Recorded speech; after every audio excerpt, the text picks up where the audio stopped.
Vision Hunt decree. Have you heard Did about something the Vision bad Hunt happen decree? again?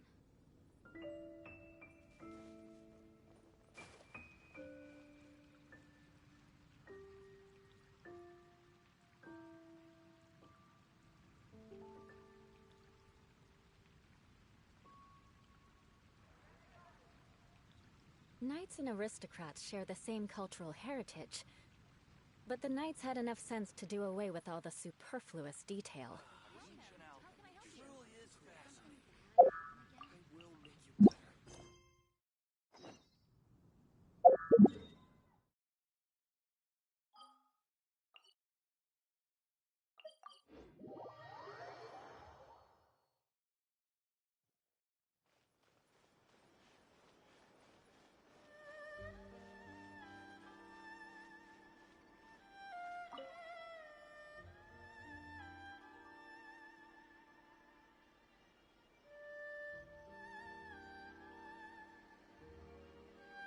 Ad Astra Abyssosque. Recently, the Adventurers Guild has received an unusual commission, and after careful consideration, we believe that the Traveler would be the most suitable candidate, right? Indeed, as ever. I will spare the pleasantries then. May I ask if you two are available to help? Well, let me go over it briefly. Our client for this job is the Yashiro Commission. Apparently, Rift Towns are attacking the roots of the sacred Sakura nearby Mount Yogo in great numbers. Rift Towns? On Narukami Island? Yes. We are not sure where exactly these creatures come from, but this time, they are attacking in alarming numbers with great aggression and a clear target. The sacred Sakura is of tremendous importance to Inazuma. I trust you are aware of this already? Good. Then you can see that this case is very urgent indeed. Is the Tenryo Commission aware? Yes, and they are already taking action of their own. However, given that the sacred Sakura's root system is vast and complex, and faced with the unpredictability and scale of the Rift Town's attacks, they are finding it difficult to defend against them. Their main priority is to protect the civilian population, so they are actively looking to cooperate with all other available forces to eliminate the monsters. The Adventurers Guild is one of the key parties assisting the Tenryo Commission with their work. But so far, the combined efforts to combat the Rift Towns has failed to substantially ameliorate the situation. You have our deepest gratitude. Your confident response puts me far more at ease. I will mark on your map the areas where Rift Town appearances have been recently reported. I hope you won't encounter too much trouble overcoming them. Relax. We'll be back before you can say Ad Astra Abyssosque.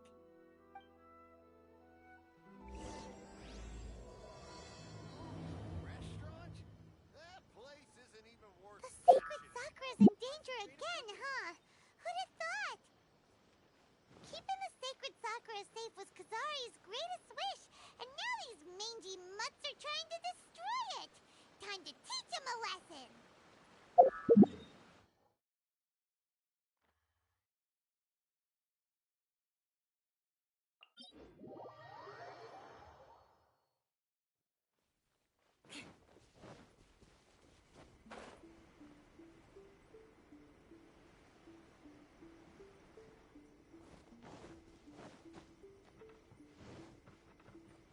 They're attacking the sacred Sakura!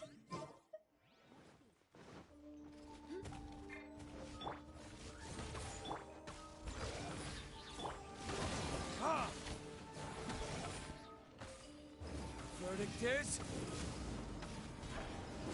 Ha!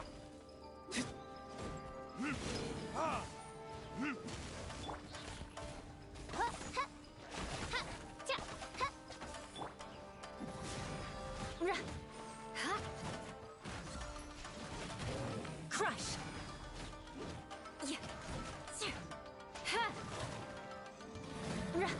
Eye for an eye!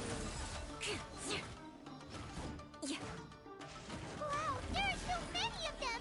No wonder the Tenryo Commission needed help! Come on, Traveler, you can take them!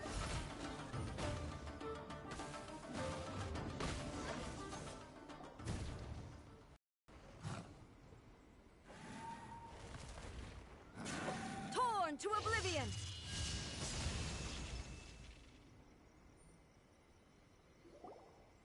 Shogun? Wait, no. Could also be A. Oh, it's you two. It has been a long time. We have not seen each other since the resolution of the Tenryou Commission crisis. Okay, sounds more like A.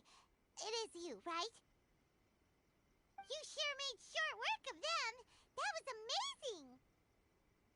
I'm making early preparations for what is to come. Last time we took a walk around Inazuma together, I witnessed the way the world is today. I was finally able to comprehend some things that I had never understood in the past. Since then, every time I encounter an obstacle in my thinking, I find myself having the urge to spend some time in the outside world. Makes sense. You must get super bored being stuck in there all the time. Might I remind you that I am not here to amuse myself. Recently, I have observed a number of changes in the external world from the plane of Euthymia. The most serious of these being the attack on the sacred Sakura by numerous Rift Hounds. I considered this matter worthy of my attention, so I pursued them, and they led me here, where I happened to run into you. If the Shogun rather than I were to discover them, yes, perhaps she would have left the situation alone. Why? Because she's just a puppet? Precisely. According to the rules I designed for her, matters of this nature are to be delegated to the Tri-Commission. But Rift Hounds attacking the sacred Sakura... It brings back bad memories of that terrible disaster. A disaster? Yes. 500 years ago, a great catastrophe befell Inazuma. Everything was engulfed in a pitch-black fog, and monsters ravaged the land. Countless lives were lost, and this homeland that the people had worked so hard to build barely escaped being obliterated entirely. The monsters committed many atrocities on Inazuman soil, and the Rift Hounds were always their advance guard. Their duty was to tear open a passage through space with their claws and teeth, and then call in even more powerful beasts. So you've heard of it too. That's an episode of history that I am loath to recall. Maybe to you, it seems like my response to these creatures was an excessive one. But an excess of caution is not unwarranted in this case. Guess you can't argue with that. Since we are both here for the same reason, let us work together. From the traces they've left in the surrounding area, there should be many more monsters nearby. All of them must be eliminated. Paimon feels so safe when we're in Ace Company. Having someone uber powerful on your team kinda makes you feel invincible, doesn't it? Oh yeah, after we've dealt with the monsters, we should ask her to tell us more about Conria. This color! It's similar to the color when the sacred Sakura takes damage. Let's follow it. It should be this way.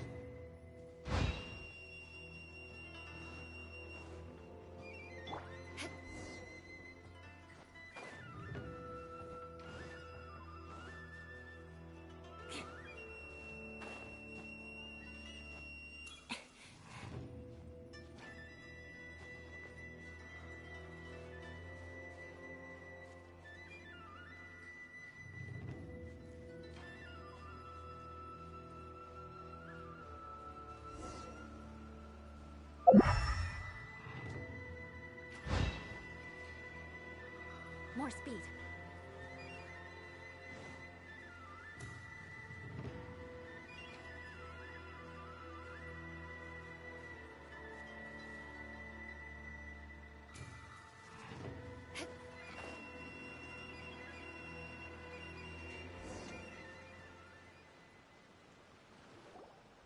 We are lucky. The damage is not too serious. The Yashiro Commission will be able to nurse the root system back to health. This stuff that's flowing out, is it sap or something? And how come it's glowing? Huh?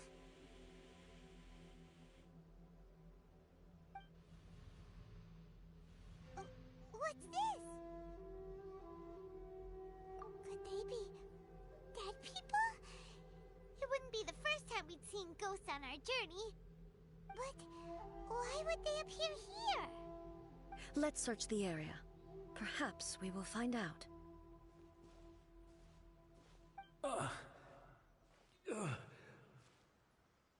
I can't go on like this. Not when the other troops are counting on me. What happened here? Could you tell us? Who are you? What are you doing here? Run quick while you still can. The monsters will be back. And once you're in their sights, I'm telling you there's no escaping them. We will defend Inazuma until our dying breath.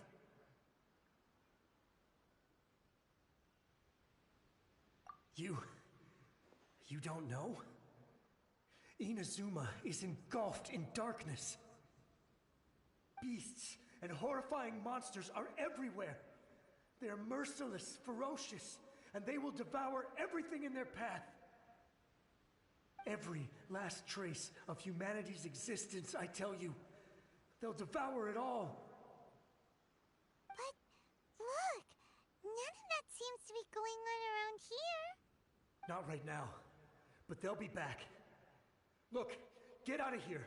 Now! There's no time left! The almighty Shogun is gone. So is Kitsune Saigu. There is no one left to rely on but ourselves. I don't know how long we can hold out for. But if we abandon our hope, then we've got nothing left at all. Don't worry, I'm right here. It's the Shogun? You're back. Please, we beg you. You have to help us. You have to save Inazuma.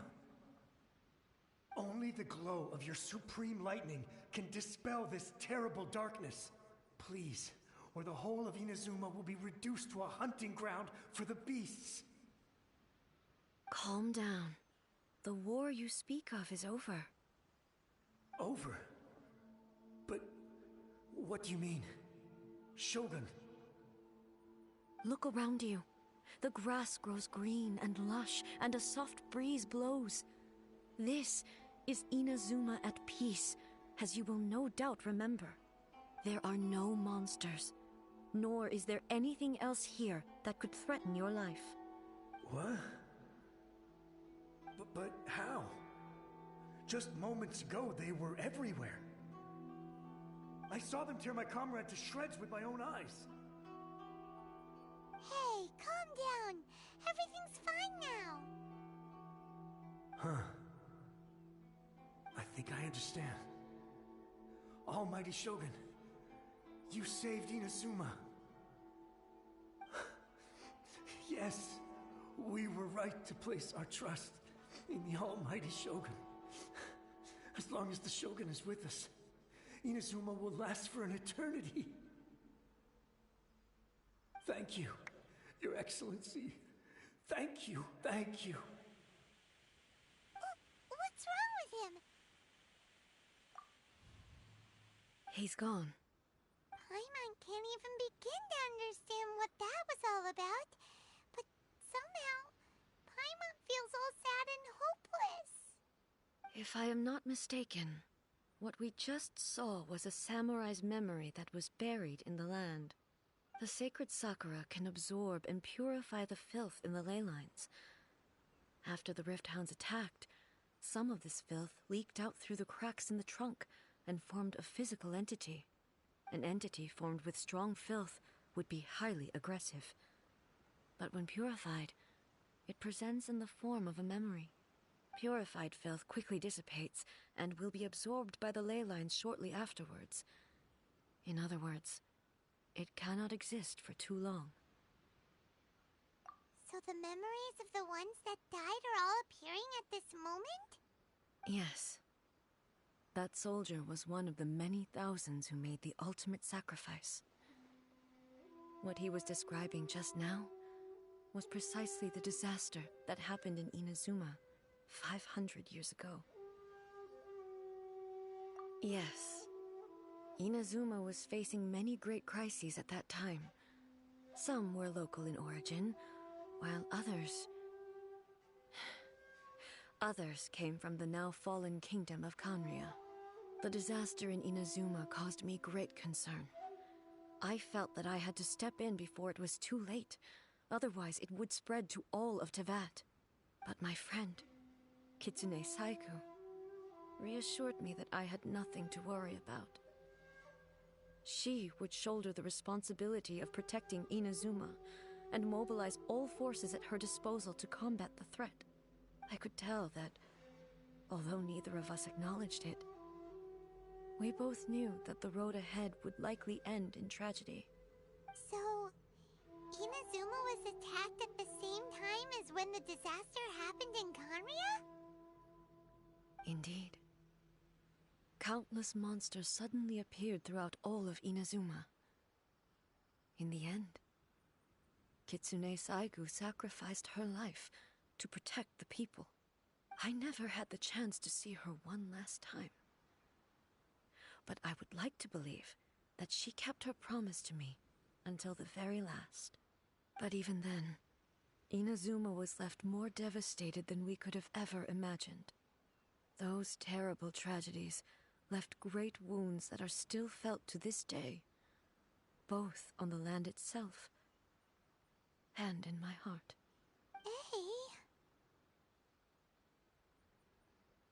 Yes. For the longest time, I couldn't bring myself to face the pain of that loss. All my martial might was in vain. Though I could conquer Tatarigami and vanquish monsters, I was helpless against the ravages of time, powerless to keep the ones I cherished alive.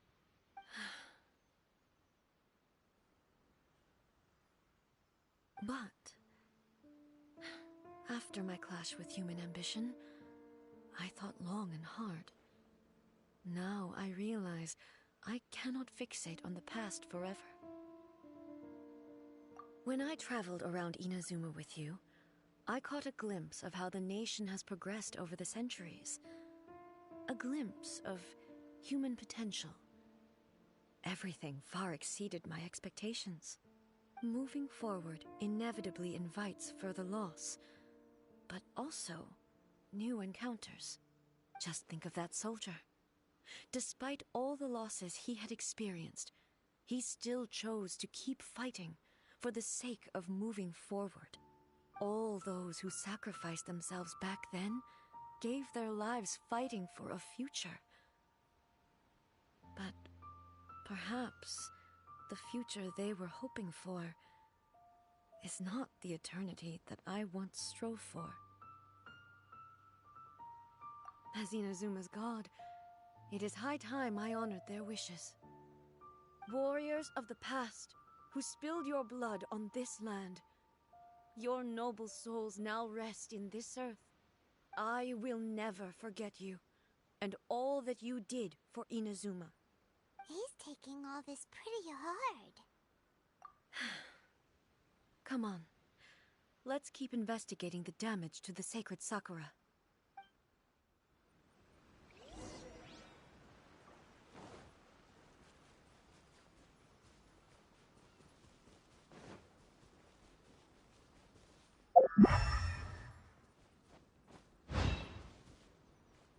Suspected there are a load of Rift Hounds here too! Leave them to me.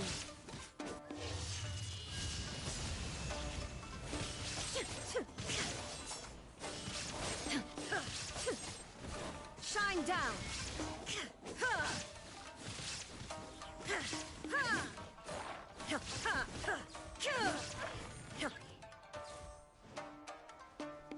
There is no escape!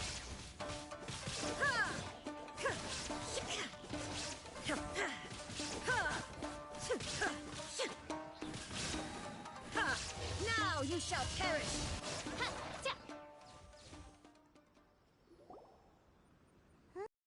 Something seems wrong with A.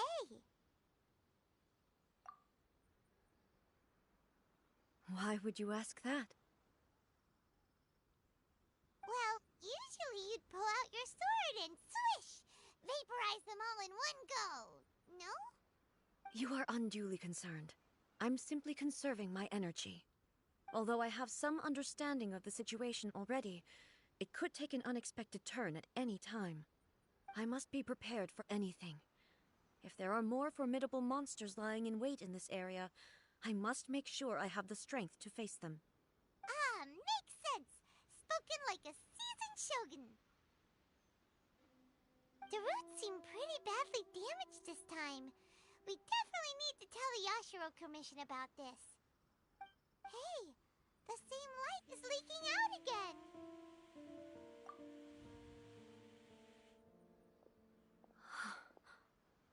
Furuyama? Is that you? Almighty Shogun, what brings you back so soon? I thought you were off fighting a battle in a distant land. Fighting a battle in a distant land? Sounds like this guy's talking about 500 years ago, too. Allow me to introduce Furuyama.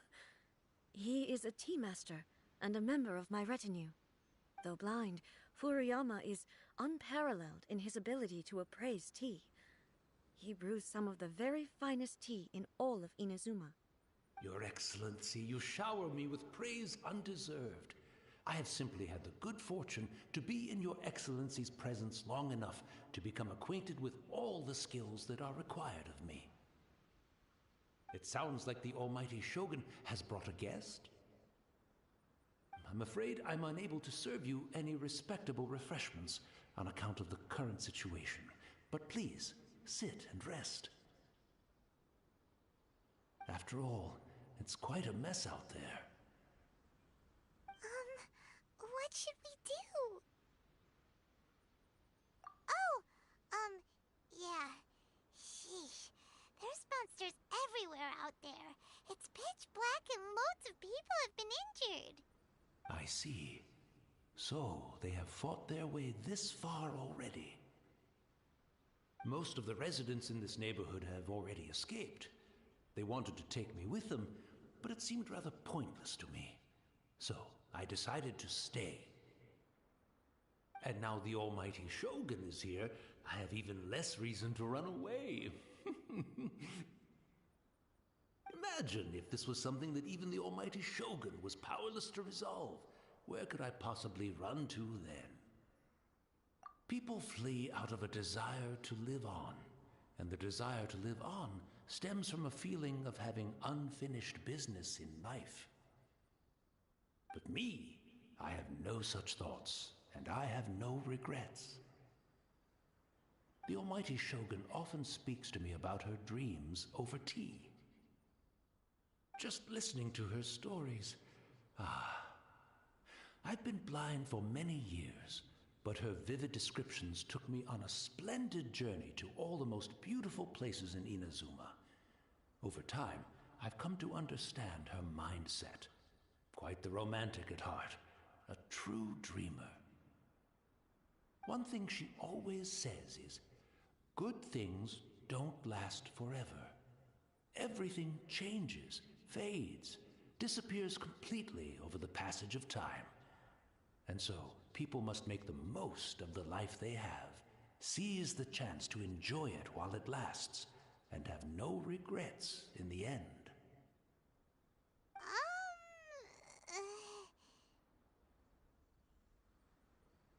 So you see, as bleak as things may be now, I have experienced countless wonderful things in life, and have no reason not to be satisfied. Perhaps you are right. It won't be long now before I have to say goodbye to the Almighty Shogun for the last time. What a pity. I'll never get to see what Inazuma looks like after the Almighty Shogun rebuilds it anew. But I suppose it doesn't matter. Everyone says that Inazuma has turned dark now, but to me, it went dark a long time ago. Once this catastrophe is over, life is sure to spring forth anew. But even if I survived until then, I'd probably be a hopelessly befuddled old so-and-so by then. So, never mind, eh?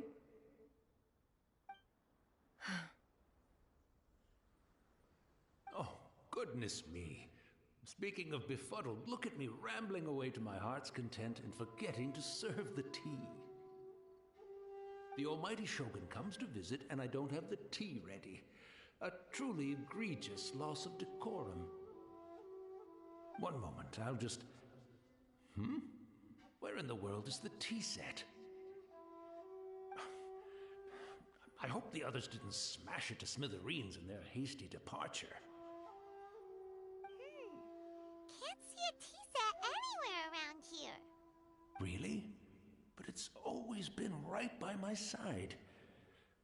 Goodness gracious, what a fool I'm making of myself. I couldn't possibly have my guests fetch it themselves. That would be most discourteous indeed. Don't worry about it. Take a rest. We'll be back right away. Almighty Shogun, you're not going too, are you?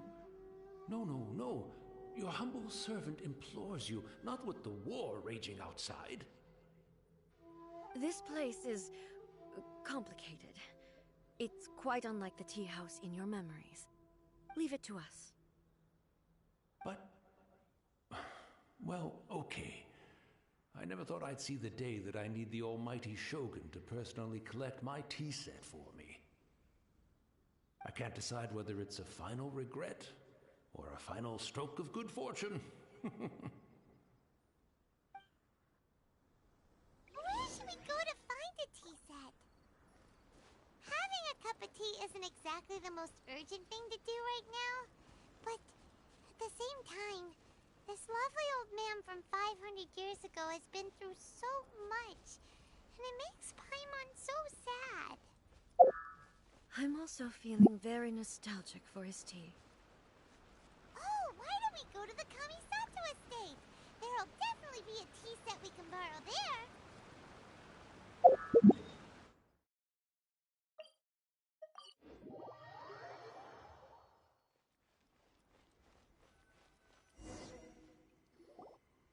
It's the Traveler. And the almighty Shogun. How might I be of assistance, Your Excellency? I wish to borrow a tea set from the Yashiro Commission. Oh, sure. I'll fetch that for you right away. Please step into the courtyard and have a rest, almighty Shogun. Oh, and I'll inform my lord about your visit immediately. Ah, and the tea set. I'll bring that here as soon as it's ready. Be at ease. I'm not here to see Commissioner Kamisato. Actually, I'd prefer to spend this time chatting with the Traveler. Please, fetch the tea set at your convenience. No. I am your humble servant. I daren't think of my own convenience when the almighty Shogun graces me with her presence. I'll deal with it right away. Well, it's not often we have the chance to chat. I'm sure you must have a lot of questions. Right. Paimon wanted to ask that too. The almighty Shogun that he described didn't sound anything like you at all. I seldom had the time to drink tea. Any free time I had was spent practicing martial arts. So, in the vast majority of cases, the one he made tea for was the former Electro Archon, who was also my sister, Raiden Makoto. He may well have had an inkling about there being two Raiden Shoguns, but he always acted as if he was completely unaware of it. The philosophy of life that he shared with us just now, that was Makoto's view on reality. She always saw things that way. You and Makoto had pretty different views, huh? Indeed we did. It was the biggest difference between us. In her eyes, the most precious things in this world were dreams. The yearning for a better future held by living beings. They are similar, but not identical. When you came charging into the plane of Euthymia, I saw human aspirations light up the sky far above in the form of countless stars. This somewhat shook me. Now, it seems like she was right, while I took the wayward path. Wow. There sure was a lot going on beneath the surface. Makoto saw a bigger picture than I did. In her view, a dream is more imaginary, more abstract than an ambition. An ambition is a yearning for something material, or a concrete outcome. It is finite in nature, and will be replaced by a new ambition in due course. Makoto was more concerned with the force that drives humans to constantly generate new ambitions in the first place. It is something innate, rooted in instinct. In other words, it is something eternal. That's, quite a lot to take in. To put it simply, Makoto wasn't concerned about outcomes. I didn't understand at the time. How can we say that we are maintaining eternity when things are constantly moving forward and evolving? I suppose what it comes down to is the definition of eternity she set out with. Yes, it does. I always thought that she must have grasped some elusive, arcane wisdom to arrive at the conclusions she did. But in the last analysis, Makoto's philosophy was, on the surface at least, an elegantly simple one. Notwithstanding that it was also the more prudent choice, based on a more mature, far-sighted outlook. Do you feel you're starting to understand her better now? You have already witnessed my previous views on eternity. But now, I no longer cling to what was lost. I suppose that means our differences have been reconciled. Almighty Shogun, I found a tea set. This one in particular should be fit for your Excellency's use. It's quite beautiful. Thank you. You are too kind. A humble servant such as I does not deserve the gratitude of the Almighty Shogun. It's all good, sir. She's actually pretty chill. Let us return. We ought not keep Furuyama waiting too long.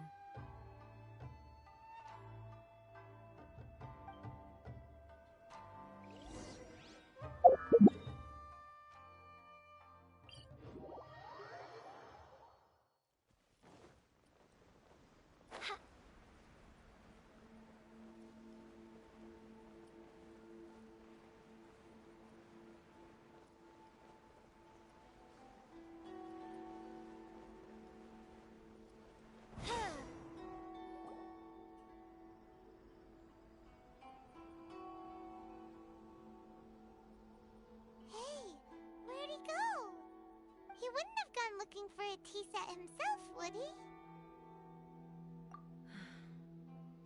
Or perhaps the ley lines did not have the power to sustain him for very long, as was the case with the memory we saw earlier.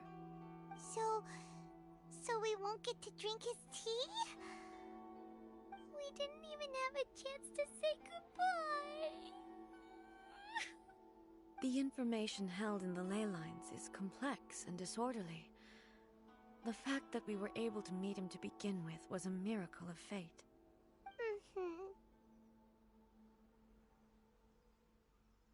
Well, this chance won't come often, and we do have a tea set.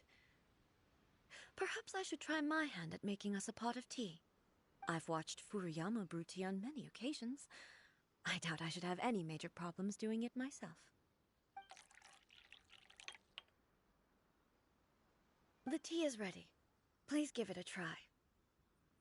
So many thoughts were racing through my head as I was brewing it. I'm not sure how to explain it. You're right. But the things we've seen today have brought back many memories for me. I've been reminded of many people, too. Kitsune Saigu, Makoto, and all the other friends who I watched pass even further back. Back at the Yashiro Commission, I kept the conversation reasonably lighthearted.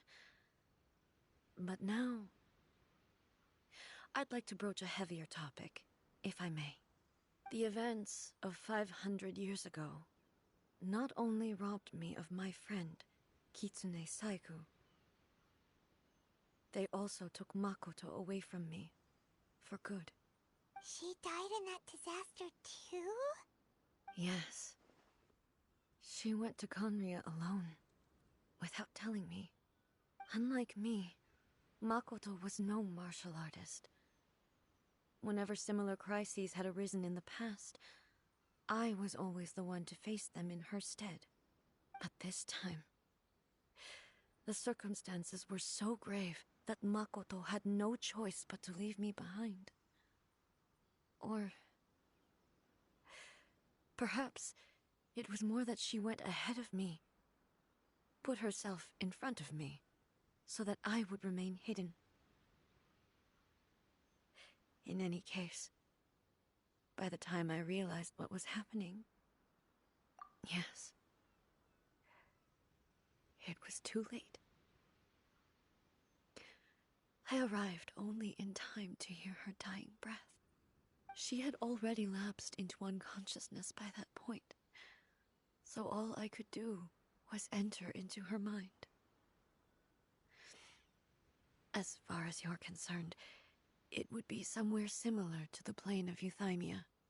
It was there that we bid each other a final farewell.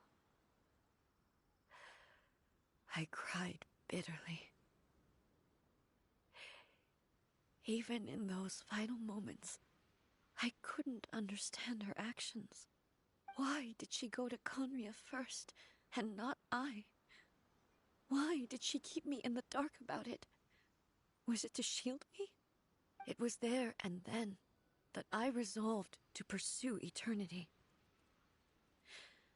As a testament to that decision, I saved her realm of consciousness just before it collapsed completely, and brought it back to Inazuma. That's quite a story. When I returned to Inazuma, I was shocked to find that a great sakura tree had appeared on Mount Yogo. The tree that you know as the sacred sakura. That's exactly what everyone back then told me as well. That it had existed since time immemorial. They were so matter-of-fact about it, and couldn't at all understand what I was so surprised about. No one questioned it. And yet, its presence contrasted so starkly with the area as I remembered it. It seemed as if I was the only one to have noticed it appear suddenly out of thin air. In the end, I simply had to accept that it was a miraculous effect of Makoto's consciousness. With the help of the sacred Sakura's power, I was finally able to overcome the monsters and quell the disaster in Inazuma. This is all really hard to understand. Kinda beyond Paimon's level. Yes. She had such a great love for this land, and for its people. In this respect, I still do not compare to her. I once told myself that I would never speak of these events again. Facing the fact that she is gone is unbearably painful. But even the tea that is most bitter to the tongue, once swallowed, leaves some sweetness in the throat. And it's time I came to terms with it all.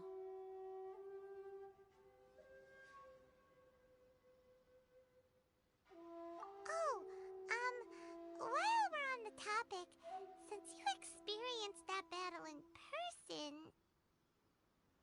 Brother? I had heard that you were looking for your family.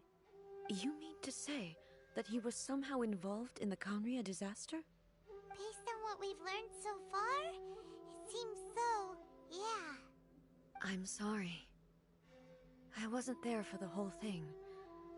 By the time I arrived, the worst of the fighting was already over.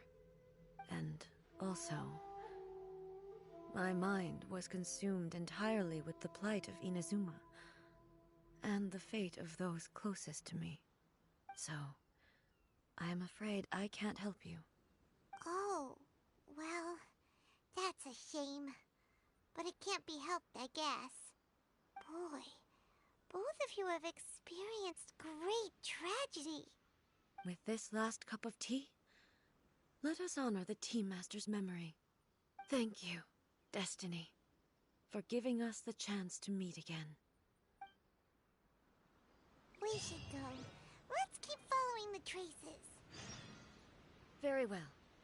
Based on my investigation so far, I believe this next pack of monsters should be the last.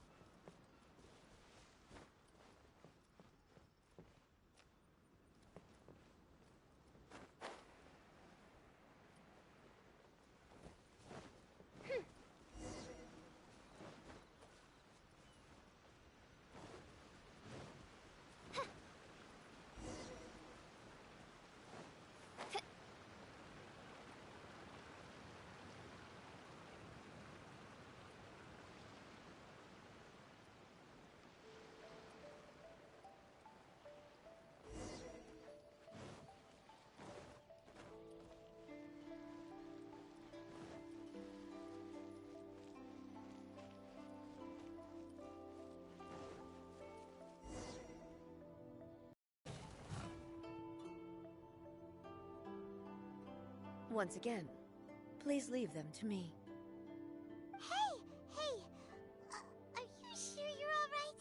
You're scaring us! Fear not. Fighting is what I do best.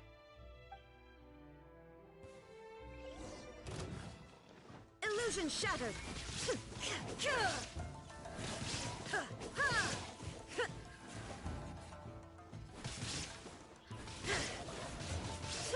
Shine down! Ha!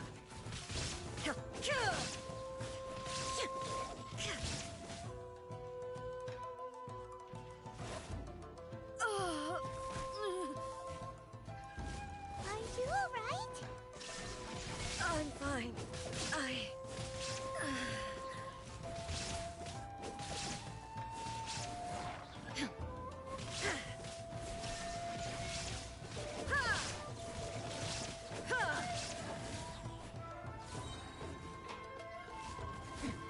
Transcend all constraints. Inazuma shines eternal! Shine down!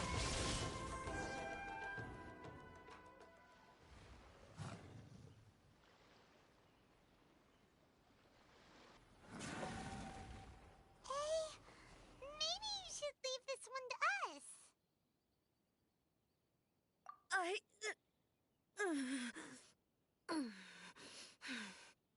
My apologies. Don't worry about it. Just take a breather and get your strength back. We'll deal with the monsters.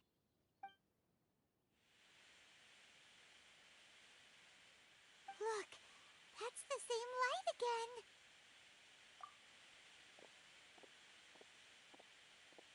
again. Where am I?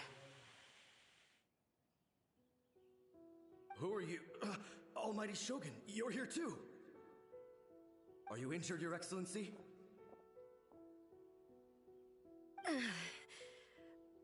I'm quite all right. Just feeling a little stiff. We, the Shogunate Samurai, will defend the Shogun until the very end. Come on, men! They're coming back for more! Let's get them! Don't! It's too dangerous. Danger is our duty, ma'am. If we were the kinds to shy away from danger, we never would have taken up arms to begin with. No need to worry, Almighty Shogun. When the situation looks bleak, we will draw on the power granted to us by the gods. Is that a vision? It certainly is. I know the gods are omnipotent, and their willingness to grant their power to humans means they have high expectations for us. If the Almighty Shogun is in trouble, now of all times is the moment for us to honor that. So that's how samurai of that era understood visions, huh? Nobody knew where Your Excellency had gone, and we were starting to despair. But now we've found you. You're right here with us. Just the sight of you appearing before us once more has reignited the hope in our hearts. This hope is the light that will guide us out from the darkness. Everyone, on me!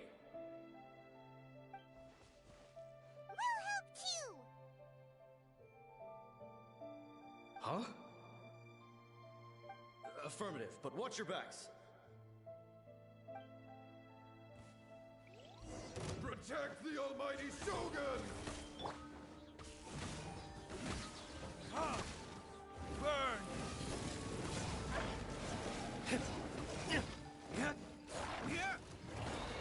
Ha! Ha! Midnight Phantasmagoria. Shudder! Flood of Frost!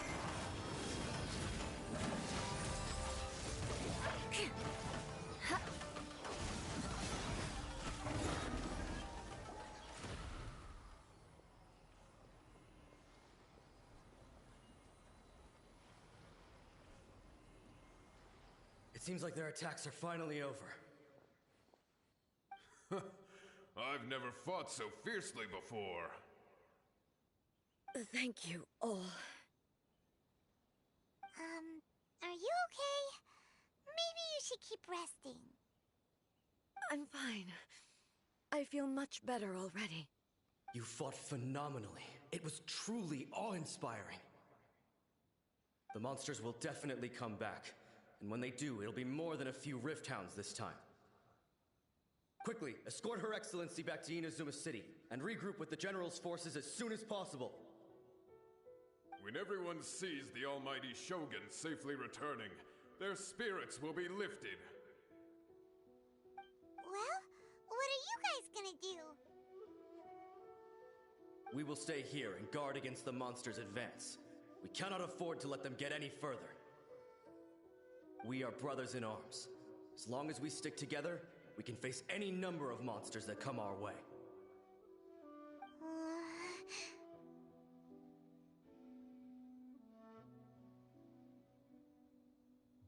Just leave it to us.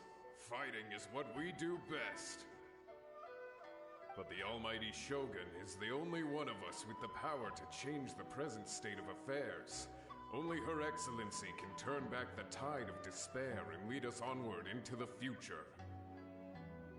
No matter what kind of threat faces Inazuma, we will always place our faith in the almighty Shogun. Oh. Thank you all very much. I promise you that I will create a bright future for Inazuma. I should not have left it this late to make this promise. But from this moment forth, know that I shall be true to my word. Don't worry, Your Excellency. We will never doubt your word as long as we live. With you leading us, we will claim back everything that Inazuma has lost. Glory to the Shogun! Glory to the Shogun! They're gone. It was both. The people's sacrifice has always caused me immense pain. But in dwelling on the tragedy, I overlooked their splendor. The grief blinded me to how brightly they shone in their final moments. The result being that in the centuries since their sacrifice, I have dishonored their will. You could take the view that whatever I say to them is meaningless, because they are but disembodied memories held in the ley lines. But even so, they are due a resolution. I owe it to them, and to all the people who have placed their faith in me to date. Well, Paimon thinks that even if it's a few hundred years later, you're doing right by them now, and that's what counts. Thank you for your comforting words. But this is my basic duty as Inazuma's Archon, and I have neglected it for far too long. I used to think just like that samurai, that I was first and foremost a warrior, and my only duty was to face whatever challenge came my way. But what Inazuma needs more than a warrior is someone like Makoto. Even though I am utterly unlike Makoto, and can never become the person she was, I still need to do the things that she would have done. Yes, they are. They are strong and resilient, and have much to be proud of. As the Raiden Shogun they revere, I should not be the one to hold them back. Well said. Sounds to Paimon like you figured things out. Change will come to Inazuma, and with it, new possibilities. This will take time, but eventually, the future will bring healing to the scars of the past. No matter how long it takes, I am committed to bringing this to fruition. This is my promise. Now that we've dealt with the Rift Hounds, this matter is halfway resolved. It does not appear that the threat will escalate for the time being. I will leave the Tenryo and Yashiro commissions to handle the follow-up work, such as investigating the origins of this incident and tending to the root system. Alrighty then, let's move on. It looks calm on the outside, but Paimon bets her emotions must be all over the place right now, huh? She seems to have changed a lot since we last met her. Huh? What's wrong, eh? Come on, keep up! What's going on? Are you feeling unwell again? My body... I can't move it. It looks like the situation is more serious than I thought.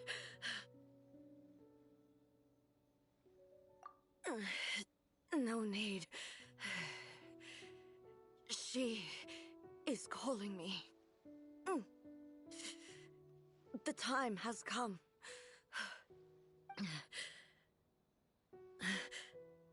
Can you help me walk? I need to go to the cave below the Grand Narukami Shrine. Why? What's in there? A battleground. One where I shall sever ties with the past and take the first steps into the future.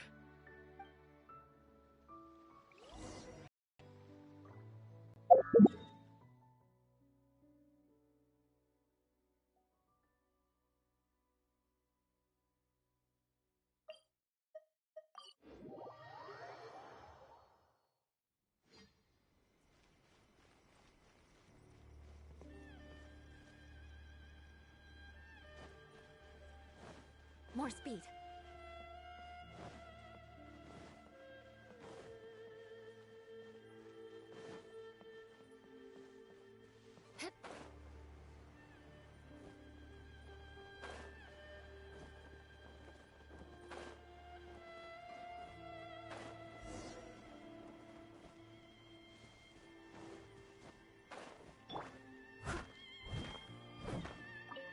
Someone needs assistance.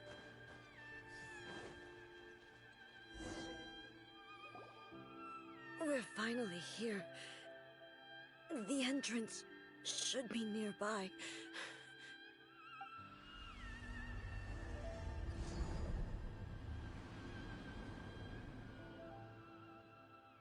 Whoa! Where'd that Torii gate come from? It's getting worse again.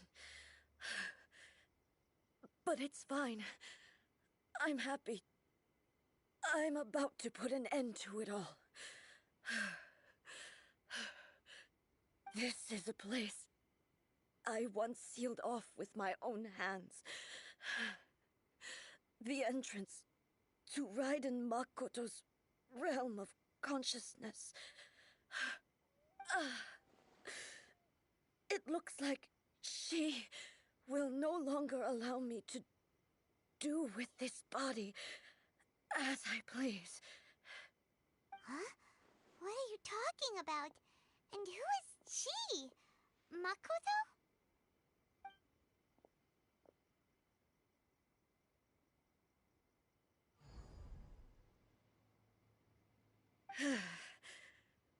Follow me.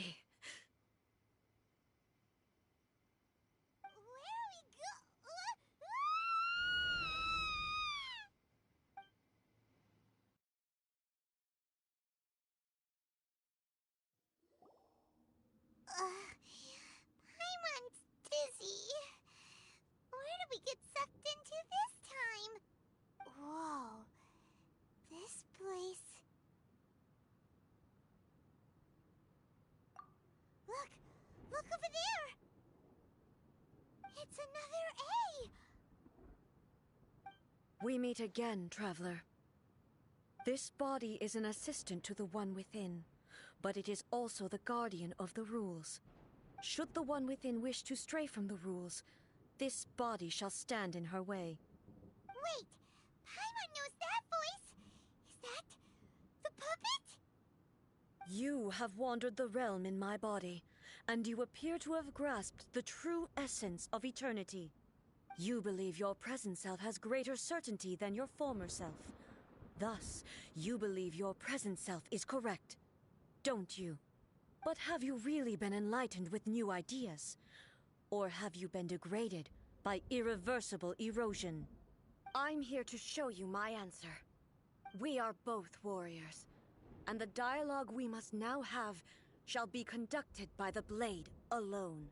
Wait! The atmosphere in here just took a turn for the worse! Are you alright now? The discomfort I was experiencing earlier was caused by the Shogun rejecting my continued use of her body. As she indicates, once I started entertaining the idea of change, I became hostile in her eyes. But inside a realm of consciousness, I exist independently of her. She cannot affect me in this way. Though she is a puppet, the Shogun has her own consciousness too. When necessary, she appears here to confront me. Paimon gets that everyone has their internal battles and stuff, but not like this! It's a bit extreme! Hey, showdown with the Shogun? Never thought we'd see that day! The rules I set for the Shogun are... No. The Shogun herself is the manifestation of my past ideals. The very foundation stone of eternity. It shall not be easily swayed. I would not try to change her if it wasn't necessary. Isn't there any other way? Can't you talk it through or something? But they both just want the best for Inazuma. My form is a symbol of supreme majesty, in which has been vested power over all the realm. It is the cohesive embodiment of all that constitutes the Raiden Shogun. It inherits A's pain, the pain of inevitable loss that comes as she moves forward. So too does it inherit her determination to reach eternity. Every action undertaken is for the sake of resisting erosion. Determination, courage, love, hatred, all of these will be degraded and distorted by the incessant flow of time. Only rules shall remain constant for eternity. Those were my thoughts when I created you. Now, they are towering obstacles that I have no choice but to overcome. You wish to make yourself my enemy? I am your past, the everlasting law, the guardian of eternity. And I am she who promised a dream to her subjects. Raiden A! In the end, even the proud and mighty Oni Maiden was cut down and disgraced. Though your blade has been cleansed of her blood and filth, never shall it shine as brightly as it once did.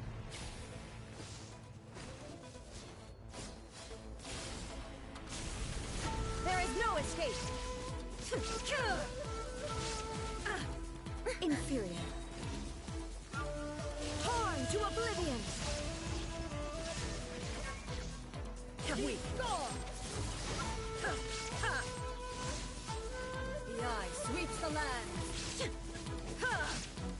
Shine down! Absurd!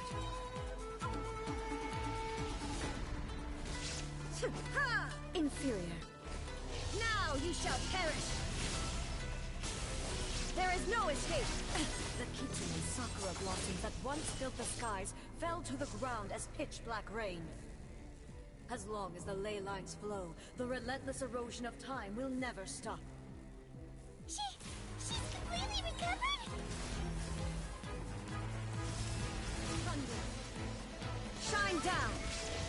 to oblivion! This world, a fleeting shadow. Attack! Weak. There is no escape!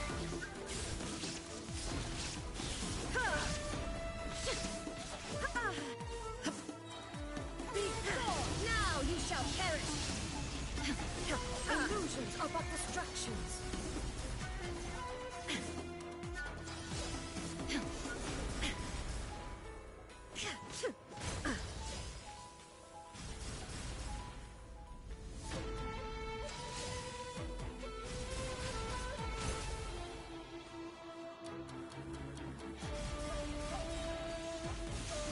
This world, a fleeting shadow. Inazuma shines eternal! The divine lightning that envelops all of Inazuma will fade silently into the clouds. There shall never be another.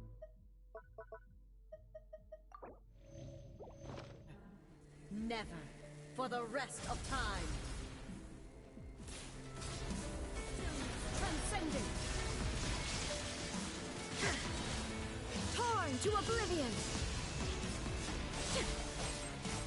Pathetic. This ends now. Shine down. Weak.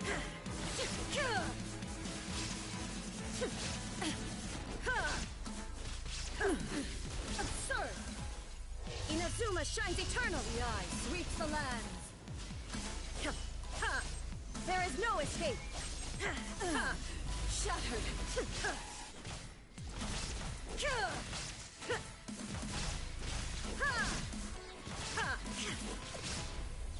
Illusion shadow. Absurd. Lightning falls on the land of eternity. Euthymia crumbles before. Have you finally defeated her?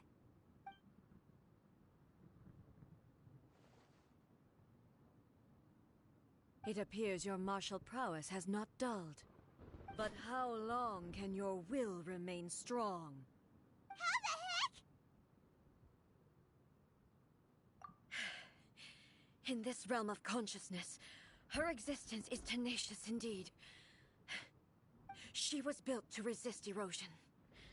Her will is stronger than any other living beings, including you and me. Then, does that mean this is gonna be a never-ending battle? Maybe. But I have to prove to her that my present will is no product of erosion. The future I shall forge will be a grand undertaking, one that will be resistant to erosion. If I don't do this, the Shogun's rules can never change, and Inazuma can never move forward. This is my duty. No matter how long this battle may last, months, years, centuries, and no matter how many times we must fight, I will defeat her. 500 years ago, humanity proved their strength in battle. Here in the present, they rely on their ambition to challenge wayward practices, tear them out like the diseased wood of an old sakura tree, so that new, healthy branches might spring to life in their place. It is about time that I learned to trust them. I understand that. But if the dreams of which Makoto spoke are true eternity, a short moment for which the Shogun does not exist is nothing to fear. I fight for the everlasting future of Inazuma. However long the battle may last, it is but a drop in the ocean of eternity. I vow to the subjects of Inazuma that I shall one day return. This is my oath. Please, be my witness. During my absence, I place everything in Miko's hands. But this means that... Pass on my words.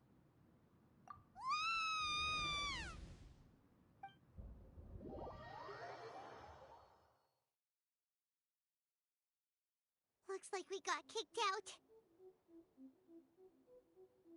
Oh, what do we do? Are we really just gonna leave A and the Shogun to keep on duking it out in there forever? She was making sense, and maybe this is the only way to change the Shogun's rules, but still...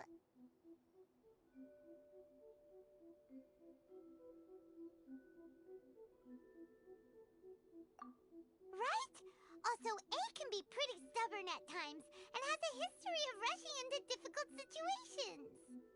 What if she gets too obsessed with winning, and she forgets why she's there in the first place? It could happen, and then she might never leave again. Yeah, we should help her out, like we did last time. The quicker she gets through this, the better. Is there any way we can cut down how long she needs to spend in there? Or, you know, help her win the fight? Well, whatever. We can't let anything bad happen to A while she's in there. Oh, but we also can't get in there anymore. Okay, well, first things first. We gotta find a way back in. Oh, come on, brain juice. Don't feel Paimon now. Okay, maybe if we both ram into it at the same time really, really hard. Oh, you're right. Paimon nearly forgot about her. Who knows if she really understands these consciousness realm playing thingies more than we do, but there's no one else we can turn to. Alright, up the mountain we go.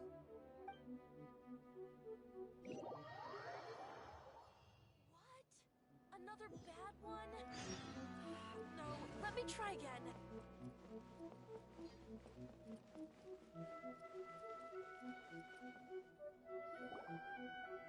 Someone's not in the best of moods. Let me guess. You're all tangled up in another situation and need me to unravel it for you. I hope you realize how lucky you are. If it was anyone else, I don't think I'd have the patience to keep greeting them with a smile after the first few times. But you're always smiling. That was a figure of speech, do you understand? Nitpicking my turns of phrase. The sheer audacity. Oh, yeah. Something really big's happened. It's A. She...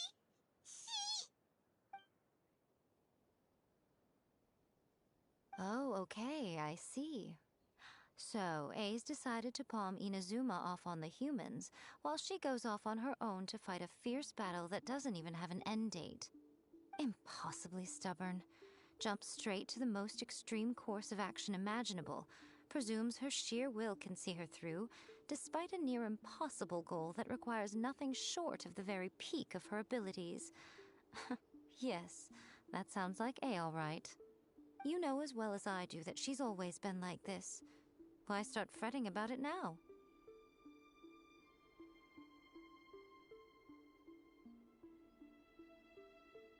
Rushed into it without thinking. Well put. Oh, she acts like such a child sometimes. So you seem to be under the impression that I am able to offer some sort of help? Who gave you that idea? Is she playing dumb? She's doing this on purpose, for sure! Uh-huh. You're learning, little one. But really, the truth of the matter is that I don't know much more about Raiden Makoto's realm of consciousness than you do. All I know is that it's the foundation of the sacred Sakura, and from what I've heard, it's a little different from A's plane of euthymia. Because Raiden Makoto is no longer alive? Not just because of that. The nature of the space itself is different in some way, but I can only speculate. You're the ones who have actually been there, so you tell me, what was it like? Anyway, we needn't worry about the details too much. It'll just be a little difficult to explain things later on, that's all. First things first, follow me to the entrance. Protection of the elemental. May the blossoms of the sacred Sakura bloom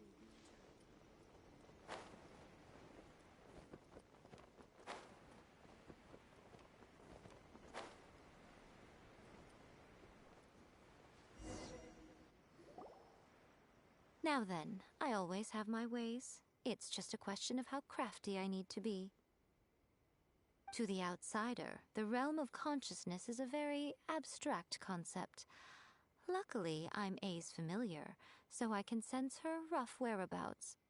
In other words, Even though I can't pinpoint the exact spatial location of this realm, I can still send you to where A is. So, it's abstract, but has a location, but you don't know where it is, but you can still send us there. What? Yes, no need to try and understand it. Let me put this simply. Right now, she is surrounded by chaos. Everything is turbulent and disordered. If you try to force your way in, you could be swept away by a giant wave that sets you down in an unknown corner of space-time. This is precisely why when entering the plane of Euthymia, it's much safer if you place your consciousness in a physical object first. What? Alright, well, Paimon's staying here then. You two can go in. Suit yourself. Worst case scenario, all we stand to lose is A. So what's the big deal? Paimon's had it up to here with both of you! Oh, fine! Paimon's coming too. Oh, well, if you're quite sure, then of course. Now, I shall send you on your way.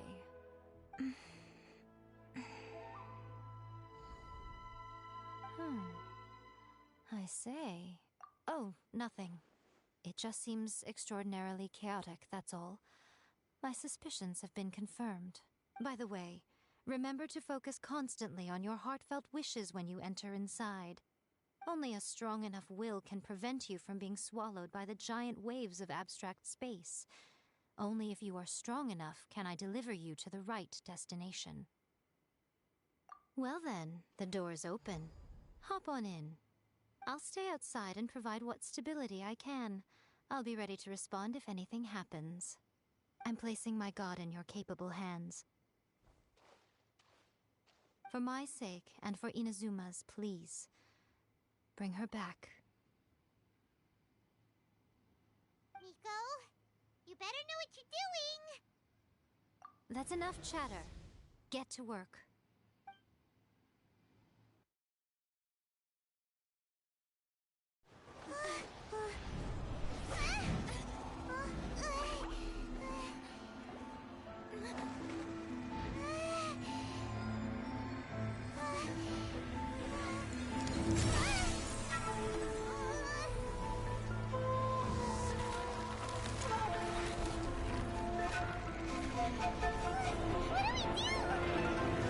Remember to focus constantly on your heartfelt wishes when you enter inside.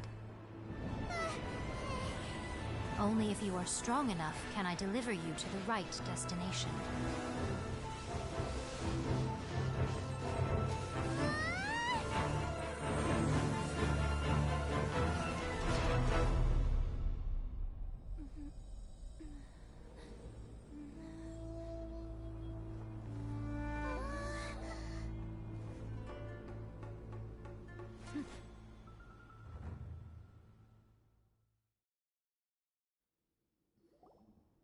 Huh? How can this be? You have returned. But how were you able to get back in? And how come you have not changed at all in all these years? This is a duel to remember. It is as if we have returned to the moment when the laws of eternity were first established. Your will today is as strong as it was back then. Over countless battles, not once have you lost, and never have you shown the slightest hesitation. Had I made all enemies of eternity stand against you, you still would not have wavered. For your firm commitment to enforcing the rules, you have my admiration too. You bring honor to the title of Guardian of Eternity. Now these two return once more to this space. An inevitability of fate, perhaps. Then, let this be our final duel. The conclusion to that which began 500 years ago. Final duel? So you're finally willing to...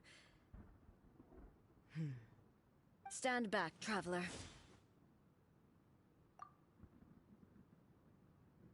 I'm going to be the start of something new. The time our duels took to fight was long enough to witness the rise and fall of nations. The energy they consumed, great enough to vaporize the oceans and turn day into night. And the will they demanded, sufficient to penetrate minds and crush dreams. Yet, you have endured. I will endure forever.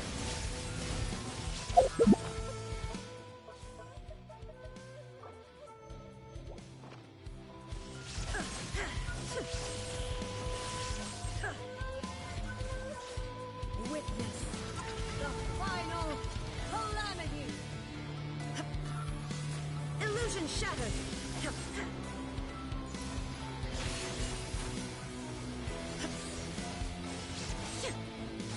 In spirit, shine down.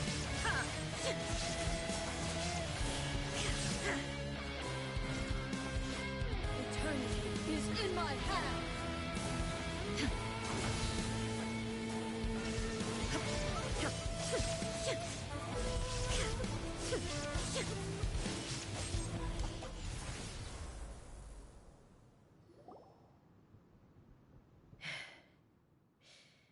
This is the end.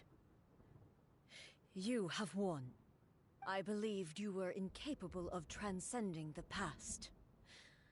But it seems my belief was baseless, and I underestimated your spirit. But a will that cannot be eroded has no way to embrace the future. You need not worry about the future, and you aren't alone. I know your power more than anyone else. Had I relied upon my strength alone, I would have lost this duel for sure. Yet, my reason for fighting redefined my martial prowess and redrew my limits. I now carry the gaze of the myriad of expectant eyes that look to the light in the heavens. And whenever I think of this, I feel something stirring within Muso Ishin. The blade that I inherited from Makoto seems to be trying to guide me, to encourage me. I noticed it also. Just now in the heat of battle, it seemed to unleash a new and unfamiliar power. This power is beyond the limits of my understanding. This blade belonged to Makoto. Perhaps it can only respond to me with its full power when I truly understand and believe in her. When I clasped Muso Ishin in my hands, I had the feeling that she was by my side once again. It was at once a familiar feeling and a strange one. Makoto barely wielded a blade in her life, and yet her blade brings me closer to her. You have my approval. Your present will is not the product of erosion. I shall no longer stop you from attempting to modify the rules. From this day forth, this body will remain your assistant. I won't design any more rules that can never be changed. You used to represent my past, but from today onward, you are me. Makoto never saw me as a fearless weapon. Likewise, I should not regard you as a mere tool. You truly have changed. I suppose this is what humans call growth. I understand. I shall become your shadow, just as you were once Makoto's shadow. The duties I perform will not change. But as a warrior, I look forward to the chance to fight like this again in the future. Do you say this because you have not yet reconciled yourself with your defeat? It was simply a new experience for me. One that is worth reliving. Have you finished fighting then? Like, for real this time?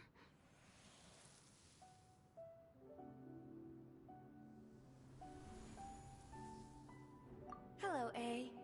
And greetings, those who have come to bear witness. I am Raiden Makoto, the previous Electro Archon, who failed in my duties and left you all to pick up the pieces. Makoto? I'm so happy. You've come so far. I always knew you would make it here in the end. I left a faint fragment of my will in Muso Ishin, so that in the moment that you unleashed its full power, I too would be released. A convoluted way to reach you, but... well, you held such deeply entrenched views at the time that you wouldn't have listened to a word I said. There was no time to wait for you to have a change of heart. Please forgive me. All I could do was find some way to wait until you came to me. But... you never mentioned this to me. Everything happened so suddenly. I'm sorry. I've always felt terrible for having to entrust Inazuma to you all of a sudden. I should have been the one to impart these ideas to you, a little at a time, to dissuade you from your pursuit of stillness. Did you know what was about to happen in Conria? I had some sense of it. That place was not somewhere that any Archon could afford to ignore. In my present form, I can no longer perceive time. I don't know how long we have been separated before this reunion, and I don't know what Inazuma has experienced in the meantime. But I know that this must have been an extremely arduous journey for you. And I'm sure you must have wanted to shed tears many times along the way. Don't look down on me. See? You admit it. It was with this possibility in mind that I left a parting gift for you. Something to soothe Inazuma's pain. Here, take it, before my last shred of consciousness fades away. But it is you who must take the most important step.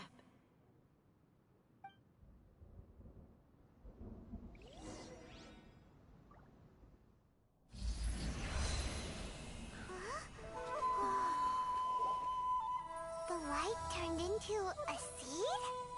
The miracle tree that blesses the people, in this moment new to the world and yet to be known. When to plant it, where it shall bloom. She who brings it into being must let her heart and dreams decide. Grant it life, eh? Is it really?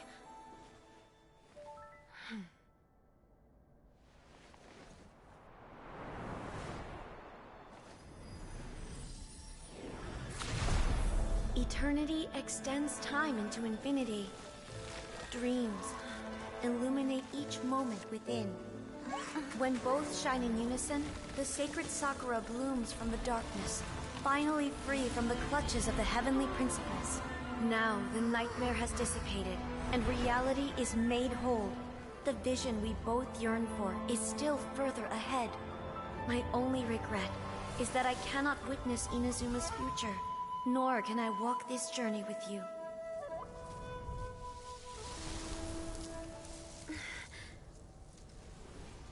Do you know, A? I am so happy right now, because my final wish has now come true. Your polearm once protected me from countless calamities. For this, I've always felt indebted to you. Though I could never repay you in full, this sacred Sakura will buy you some time until you are ready to awaken and embrace the new. What do you think? Did it do the trick? This time, it really is goodbye, eh?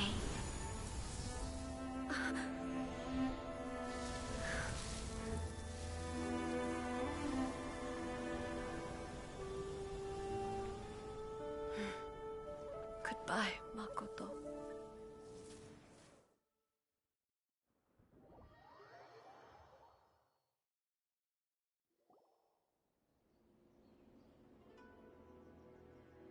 So the A of the present planted the sacred Sakura in the realm of consciousness, and it took root in the Inazuma of the past. No matter what you make of it, it's quite incredible. All of this is thanks to Makoto's power. Her understanding of eternity is much more profound than mine. Eternity is a concept intimately connected with time. When you begin to touch on eternity, the concept of time becomes murky.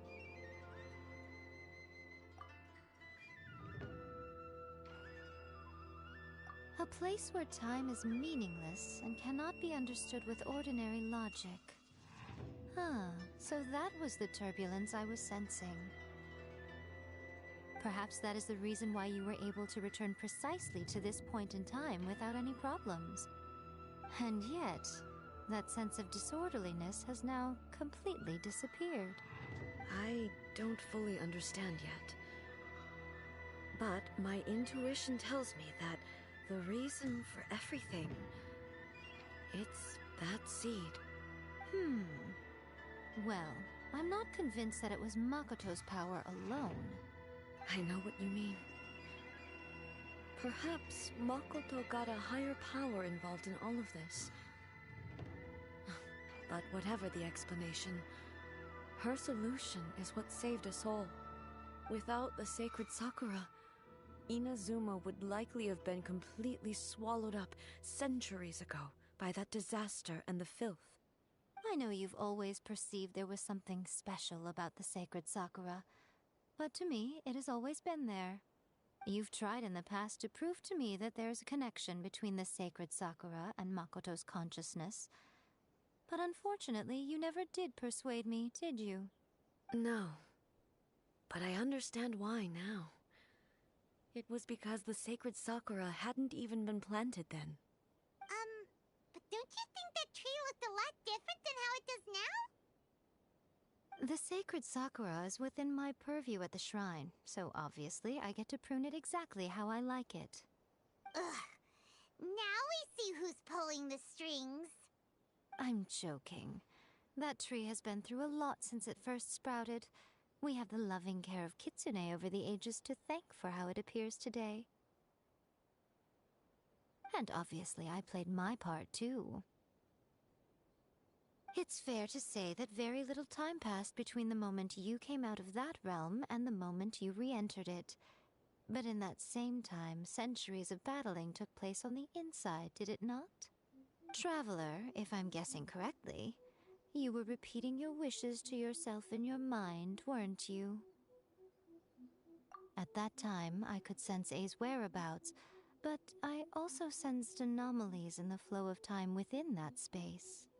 Suffice to say, time added a whole new dimension to our search. Simply establishing a location was not sufficient. Fortunately, your will was strong enough that the turbulence carried you to the moment in time most likely to be the intersection of all that you were wishing for. The flow of turbulence may well have been influenced by Makoto, but it took everyone's efforts combined to ultimately help A. So this time, it looks like thanks are due to you. Does that mean it wasn't by chance that we ended up at the final duel? We were always meant to be there to witness what was going to happen? I thought that the flow of time was the same on the inside and the outside, so it was a great shock to me when the traveler reappeared. My first thought was, has a great disaster befallen Inazuma? But it turned out you had come to rescue me. You came for my sake, to help me reach the best possible outcome. You too have my thanks. You have done much for me, and I will never forget it. A, how are you feeling now? My body has fully recovered, and the Shogun's will no longer fights against me. Always thrilled to hear you're in good health. But I was really asking about your emotions. Have you managed to calm down? After all, you saw Makoto in there, didn't you? I only heard her voice. I wouldn't say I saw her. I'll be fine. It brought a few things back, of course, But I've made my decision to move forward. I have to say, this has reminded me once again just how brilliant Makoto was. She predicted all the ways in which Inazuma's future could unfold, all the way back then. She even factored my immaturity into her plan.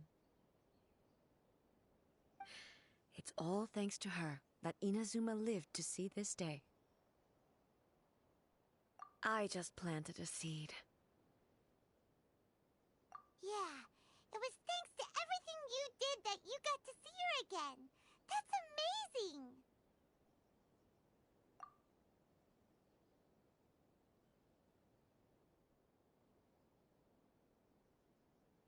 Thank you. Today, at long last, you and Inazuma finally emerge from the shadows cast by the events of centuries past. Makoto and you are Inazuma's past and future, and both are indispensable. It's rare to hear such comforting words from you. I graciously accept them. Oh, come on. You only think it's rare because you never used to listen to a word I say. Makoto said the exact same thing! Great minds think alike, hmm? I wonder, does that qualify me to, maybe, take the position of Shogun for a couple of days? Actually, no. Forget that. Far more trouble than it's worth. We will have to end the frivolities there. There is much work to be done. The Shogun and I will closely review the Inazuma of today to find out where things currently stand. Then, we will give careful consideration to the future. After that, I will abolish the Sakoku Decree. Really? That's huge news! I am no longer pursuing an eternity defined by stasis. In which case, there is no further need to keep the nation under lock and key. I don't doubt that many challenges lie ahead for Inazuma. I'm looking forward to it.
Protection of the Electro Archon.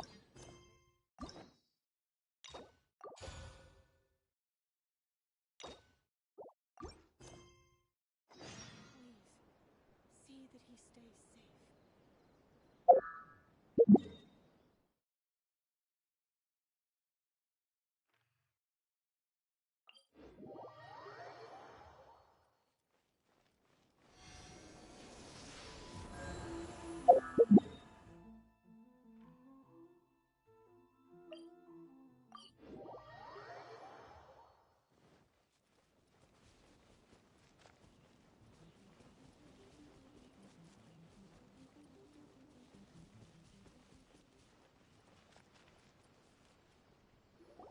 We haven't been to the Yai Publishing House in a while. Paimon wonders if they have any new books in. The one we read with A that time was pretty cool. Come on, this is a no-brainer, man. There's only one thing worth wishing for, and that is a ton of Mora. But the exam's next week. If I fail again, I'm seriously done for. I'm better off wishing that my exam goes smoothly. It's just an exam. Trust me, there's no problem you can't solve by throwing Mora at it. If it doesn't work, then just keep throwing till it does. What are they arguing about? It's quite a spirited debate. Huh? Really? You guys don't know? You need but stand on this land at midnight, lower your head and recite a special incantation, then your wish will come true. Looks like you guys really aren't in the loop. This, my friends, is the next big thing. A highly effective wish ritual guaranteed to make your wishes come true. A wish ritual? That actually works? Right? Even Paimon knows that's just not how the world works. I didn't believe it at first either, but that changed when it worked for someone I know. It's this guy called Kunihiko. He's practically always been unemployed, wastes his days away, and he owes a lot of money. Like a lot, but get this. I don't see him for a few days, and suddenly I find him dressed to the nines and feasting at a high-class restaurant. I heard it directly from him. He used this wishing ritual, and the next day he woke up to find his whole bed filled high with Mora. His whole bed was filled with... Wow! Of course, I'm sure the part about waking up lying on a bed of Mora is a bit of an exaggeration. Whether you believe it or not, it's not exactly a difficult ritual. It can't hurt to give it a try, right? If you're still feeling skeptical, just ask around. There are a lot of very compelling stories going around these days. Really? Well, come on! Let's go ask around right now, shall we? Well, if it really is true, then just think of all the Mora Paimon could... Oh, and you'd finally be reunited with your twin, too! Let's go, let's go!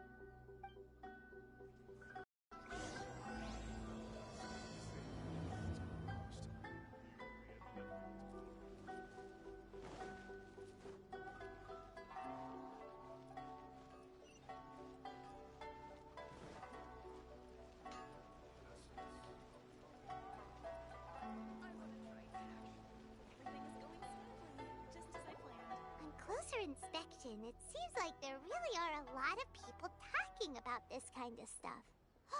Hey, see those two? Paimon remembers them from the AI publishing house. One's an editor and the other's an author. Grasp the thought in mind. Clear like the light of the moon. As close as kin with you. No, thou. Wait, thee? Hear my summons? Right?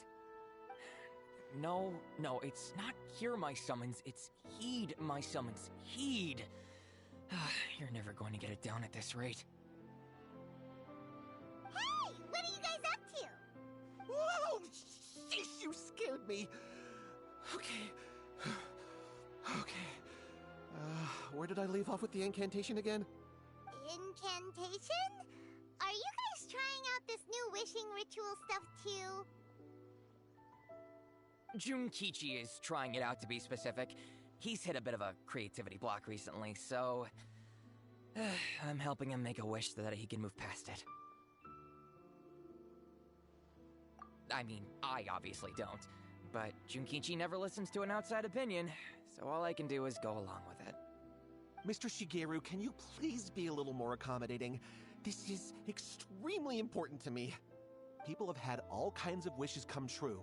Become more attractive, get rich quick, ace their studies. I'm just a poor, struggling writer looking to get over a creative hurdle. Is that so much to ask? Anyway, I just know this is going to work. I have a gut feeling about it. Didn't you say the same thing when you went to make your wish at the Grand Narukami Shrine? Oh, I just know this is gonna work. I have a gut feeling about it. The Omamori from the shrine take too long to have any effect on your luck. Alright, enough of that. Help me get this incantation down. My new book depends on it. Look, to be completely honest, I think you need to sit down and have a good think about what kind of story you want to write. Where's all that self-confidence you had when you first started out? Look at you now, trying dubious methods from any old light novel.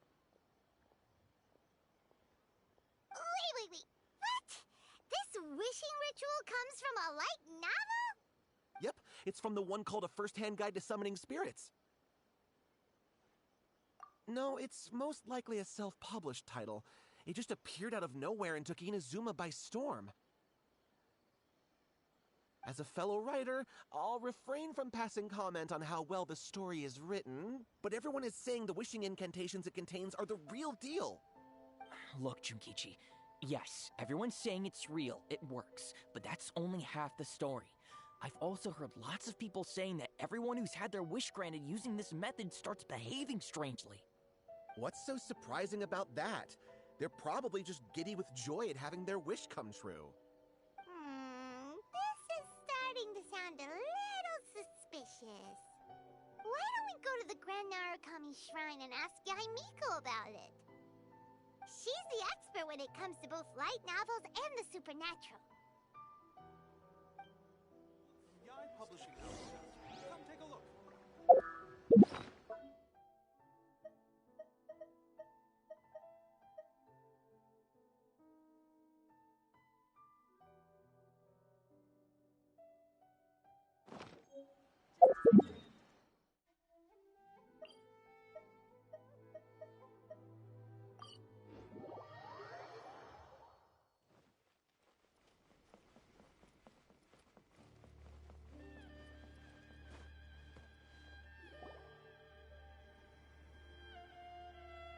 Miko! Great, you're here! Well, hello there, young ones. What brings you to the shrine? It just so happens that I have a wonderful novel here. I highly recommend it. Oh? Well, what did you want to ask? Well, we were just... actually, you look kind of busy. Is this a bad time? No, not at all. It's nothing major. Lady Guji, what do you mean, nothing major? I'm begging you, you've got to help me save my brother. It really is nothing major. I stand by that. Oh, but since you're so curious, let's have him relate the story one more time, just for you. You two seem to have a good relationship with Guji Ai. Please, put in a good word for me. You have to convince her to help my brother. Here's what happened. My name is Kato Yohei, and my brother is Kato Shingo. All he's ever wanted is to become a swordmaster, so he once asked Sensei Domon of the Meikyo Shisui art to take him on as a disciple. Domon turned him away, took one look at him and said he didn't have what it takes to train in the art of the sword. But my brother wasn't about to resign himself to defeat. He trained every day as hard as he could, and finally proved himself by defeating one of Domon's best disciples in a duel recently. But since his victory, he's been acting extremely strange. It's like he's become a completely different person. The doctors can't find anything wrong with him, so I'm betting it must be the work of an evil spirit. That's why I'm here, begging for Guji Ai's help. You know, there really aren't as many evil spirits lurking around as you seem to think. Your brother achieved the goal he'd been striving toward for as long as he can remember, and now it's gone. It's only natural that he feels a little empty and lost while he's trying to find a new direction. If it were me, I'd just leave him be for a couple of days. He'll recover on his own soon enough. No, Lady Guji. If you saw him for yourself, you'd know. I guarantee you, he's not acting like someone who feels empty and lost. Oh, all right, all right. Then tell me, when did your brother spar with Domon's disciple? About 5 days ago. 5 days ago, you say? Yes, Lady Guji. That's a long time for him to be acting up like this. I'm really worried about him. Our greatest wish is to one day found our own school, just like Domon. We can't jeopardize that dream now. Wait a minute, now I'm a little confused. Are you here to save your brother, or are you here to make your dreams of founding a martial arts school come true? Well, they're kinda two sides of the same coin, aren't they? Whatever. Let me ask you this. Have you heard of any interesting new rumors lately? If so, I'd love to hear about them. What? Rumors? I haven't heard anything. Oh dear. Well, that's too bad. Lady Guji, please stop changing the subject. This is someone's life we're talking about here. Please, you've gotta help me. Miko, he seems really desperate. This thing with his brother sounds really bad. Come on, you should help him. Okay, fine. Then it's decided. Yay, Miko! So you're gonna help him? Kato, whatever your name was, these two guests are trusted acquaintances of mine, and in fact, they are experts in resolving all manner of strange and supernatural phenomena. Exorcisms and that sort of thing are all in a day's work for them. Yeah! Wait a sec! Really? Is that hesitation that I detect in your voice?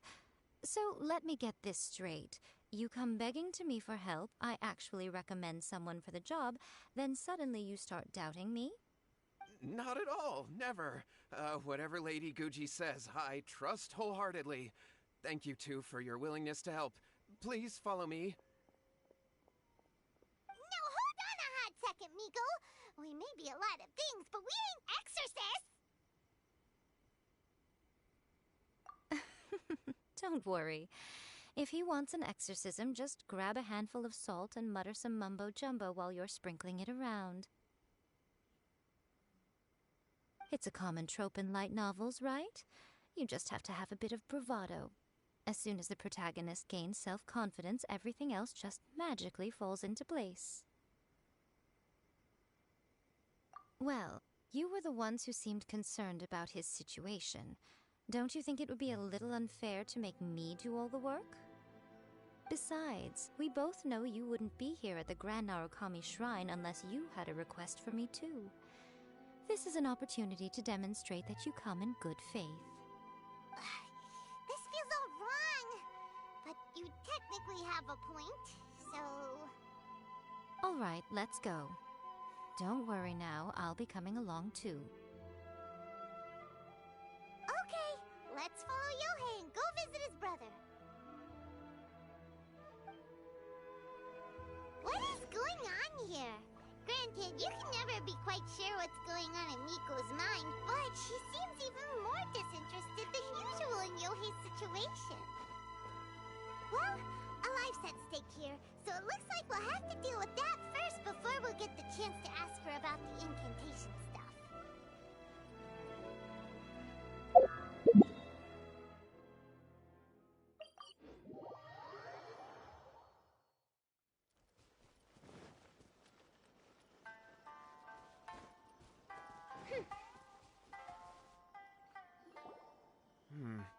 How strange.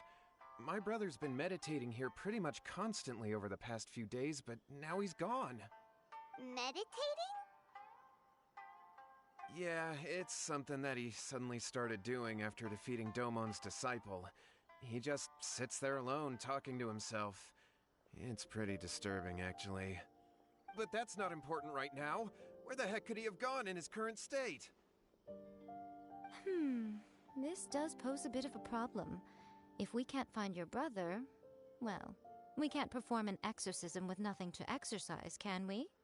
Kato, whatever your name was, given the circumstances, why don't you start by going to find your brother, and also picking up a handful of salt on your way? We'll need to use it during the exorcism. Okay. Okay, got it. I'm on it. Miko, what about us? Shouldn't we help look for his brother too? No need. While What's-His-Face is handling that, we'll take a walk around and ask people what they know about the two brothers. Maybe we'll find out some amusing details.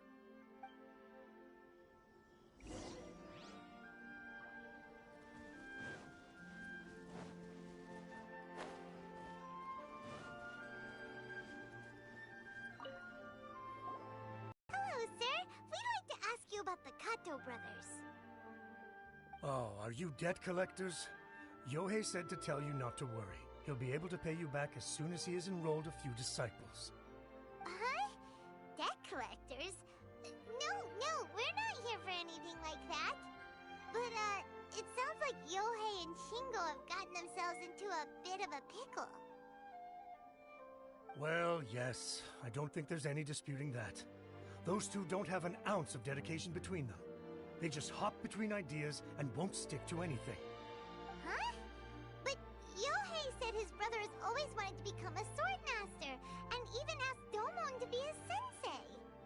That's true, yes. Shingo begged Domon to take him on, and eventually, he finally relented. But even after convincing a renowned sensei to give him a chance, he was the same as ever, bumming around in class instead of focusing on his training. In the end, Domon had had enough and kicked him out. But Shingo was resentful about it. He blamed Domon for not seeing his potential, and even declared that he would challenge a disciple of Domon to a duel. Wait, what? That's not what we heard. Oh, how interesting. We heard a slightly different version. My brother wasn't about to resign himself to defeat. He trained every day as hard as he could and finally proved himself by defeating one of Domon's best disciples in a duel recently. Yohei said that? That Shingo trained hard. That's ridiculous. He just lay there cussing to high heaven all day every day. Some training regimen that is. Yohei did tell me about Shingo winning the fight, but I took it with a grain of salt. You can ask Kenji at the village entrance more about that. He always has reliable information.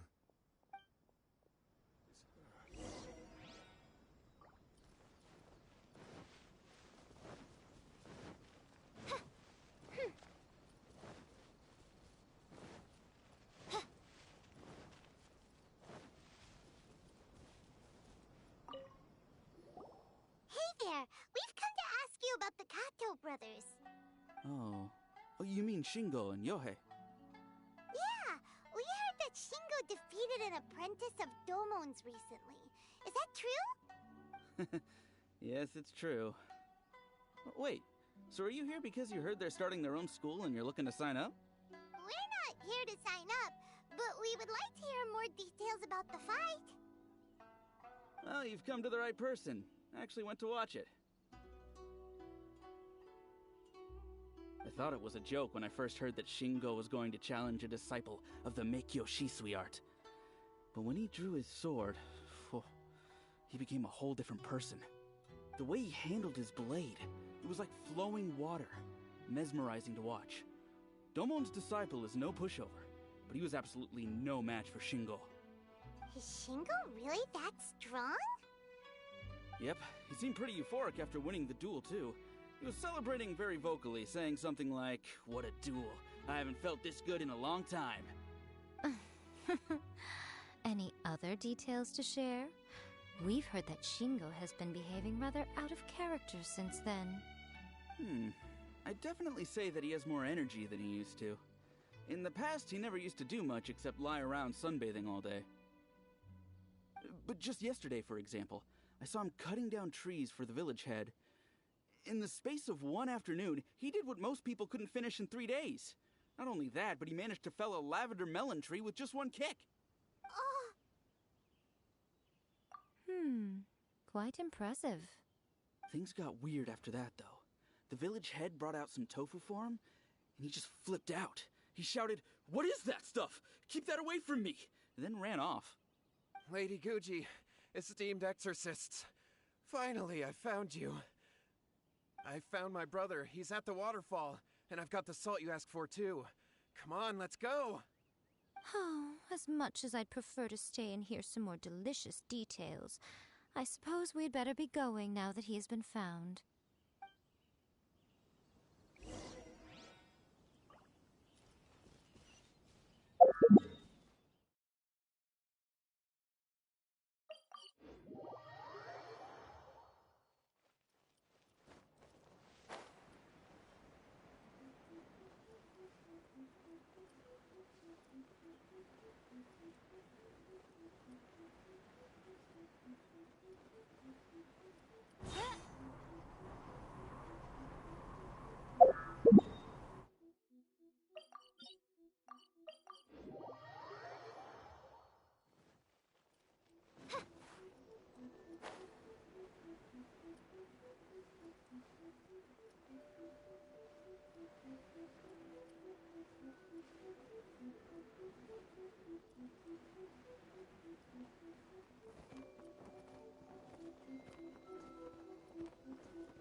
Look over there. That's him at the waterfall. So this is Yohei's brother. Whoa. He's meditating while sitting in a waterfall. That's pretty wild. Hey, listen! He's talking to himself.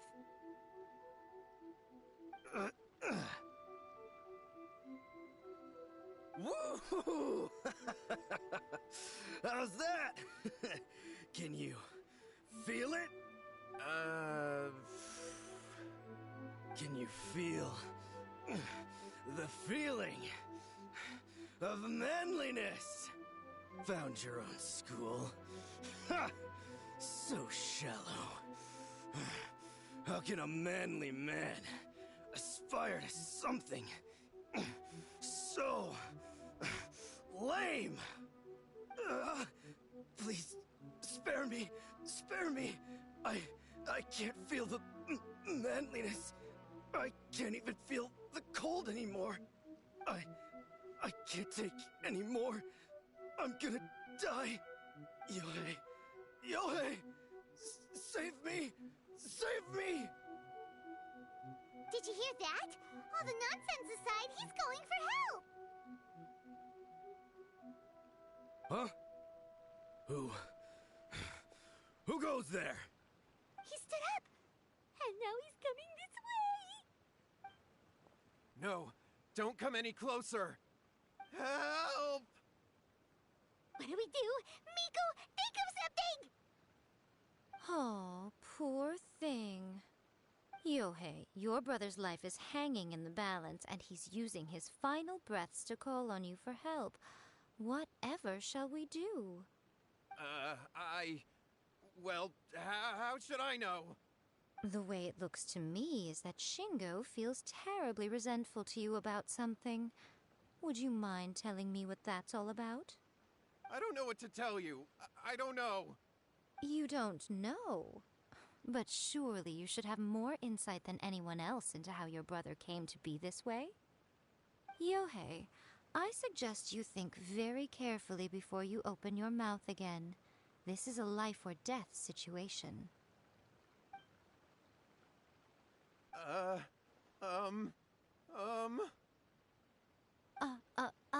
Your brother is your closest relative. You must have noticed straight away when he started acting out of character. And yet, 5 whole days pass before it occurs to you to come and seek help from me. You really expect me not to notice the gaping holes in your story? But, I... As you wish. It's fine by me if you don't want to tell the truth. But after Shingo dies, you'll be next. It's futile trying to escape. Anywhere in the world you run to, it will be right behind your back. After all, you did summon it together. Ah! All right, I'll talk. I'll tell you everything. My brother and I used a wishing incantation. We made a wish. Yes, that's it. The one that's all the rage right now. You just have to recite an incantation at midnight and your wish will be granted. Just like the book described, we drew the magic symbol, stepped inside it barefoot at midnight, said the incantation, and lo and behold, spheres of light appeared all around us. After my brother wished to become a swordmaster, it really worked. Out of nowhere, he suddenly had these amazing sword skills, but his whole personality changed too. Because I was worried that if he goes back to normal, he'll lose his skills with the sword. If that happens, it'd ruin our plans to start a martial arts school, and we'd be back to being poor. I just wanted to keep this under wraps until we'd managed to get the dojo set up and paid off our debts. So then, why'd you go to the Grand Narukami Shrine? Well, 'cause with the way he's acting now, I was worried that rumors might start spreading that he's gotten involved in the occult arts or something, and then no one would want to sign up as his disciple. So I was thinking that maybe Lady Guji might have a way to get my brother back to normal, but let him keep his sword skills? My, look at you with your ingenious schemes. Stop deluding yourself. These newfound sword skills are not his. They belong to the spirit that has possessed him. You're right, you're right. We were wrong to do what we did. We had this coming. All right, then. Your turn now, my little friend. Toss the salt, and then draw your sword.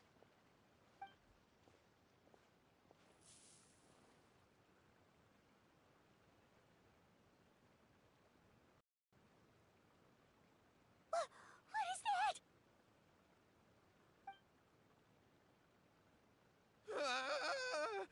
It's the spirit! See that? That's what you summoned. And look, now that Shingo's no use, it's coming straight for you. Save me! Save me! Miko! He fainted! What do we do now? We do nothing. But you, little one, just a quick fight and this will all be over.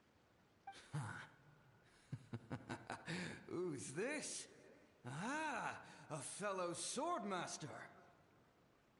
Come on, fight me! He's coming! Be careful!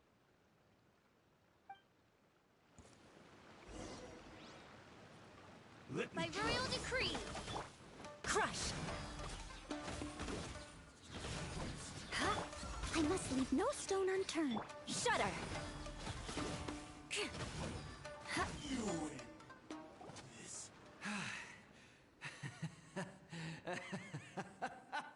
That was great! Excellent! Whoop.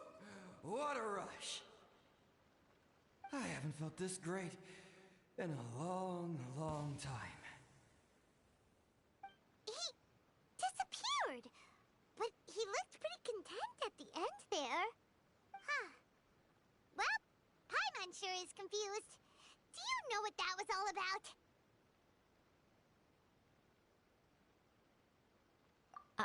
We can talk about it later. They're about to wake up.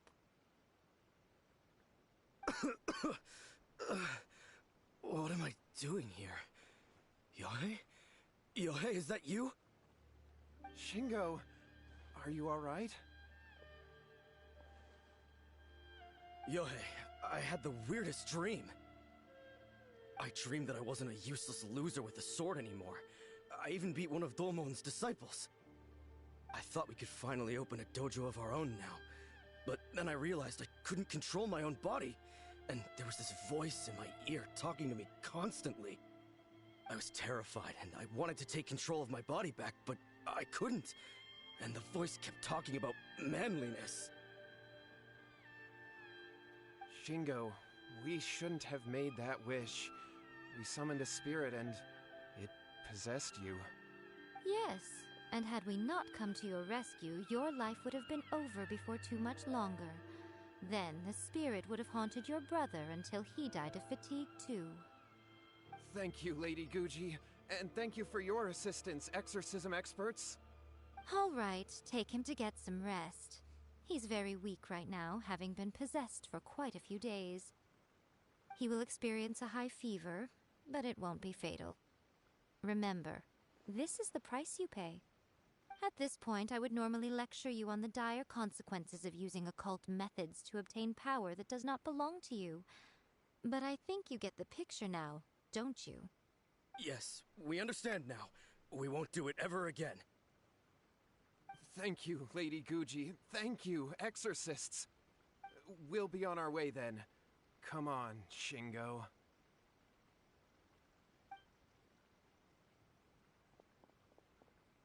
Miko, would they really have lost their lives if we hadn't gotten involved? And if so, why the heck were you so reluctant to help out? Oh, they would have been fine. I had to scare them a little, though. Otherwise, I hardly think these two lazy rascals would have learned their lesson.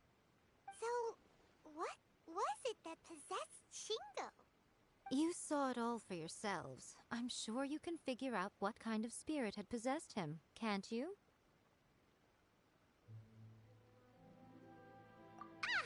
Paimon's got it. It was Oni. Correct. Although it possessed Shingo, it didn't have any ill intentions. As a matter of fact, it actually seemed like it was trying to train Shingo to become bolder. Huh. Fair enough. But it seemed like it had the opposite effect. Tossing salt caused it to temporarily leave Shingo's body. Then, you exhausted its strength by fighting it, so it disappeared. Even if we'd done nothing at all, Shingo would have eventually become too weak for his body to host the spirit, and it would have left of its own accord. Of course, it would have been more stressful for Shingo and Yohei that way.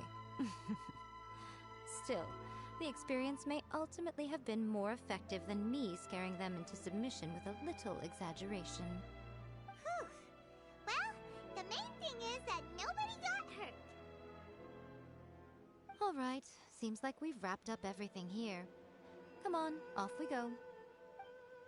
Hold on, Miko. You say everything's wrapped up, but are you sure about that? You mean you disagree? Oh, you mean that they got the incantation from that book. Yes, I know the one.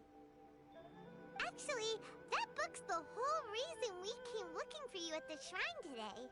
Incantations seem really popular right now. Human beings don't have powers like us yokai. It's quite understandable for them to be interested in incantations to summon the supernatural. That's not the point. The problem is that the incantations in the book are actually capable of summoning spirits and stuff, and loads of people are trying it. Even then, humans only have so much strength. Even if they do successfully summon a spirit with the incantation, it won't stay with them for very long. I really wouldn't fret about it. But who wrote this book, and why? Don't we think there might be a bigger safety risk here? What do you think, Traveler?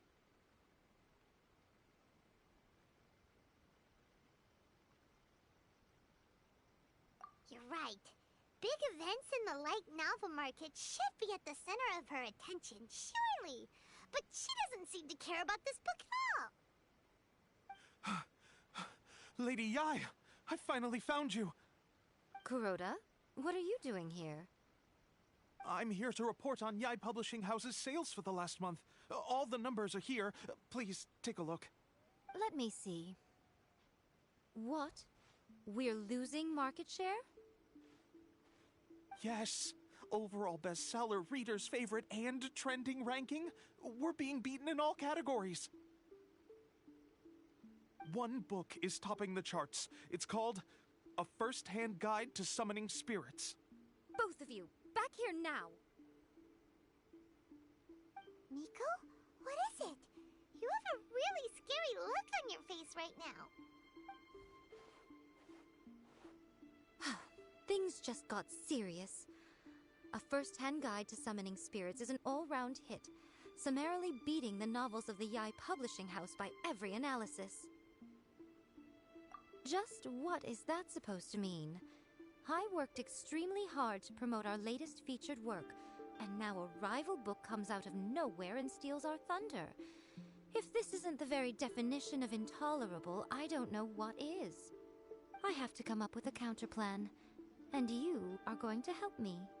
Huh? How is this our problem all of a sudden? Paimon, please. Who wrote this book and why? Don't we think there might be a bigger safety risk here? Oh, am I to take it that the safety of the people of Inazuma isn't so important in your eyes after all? Wait, what just happened?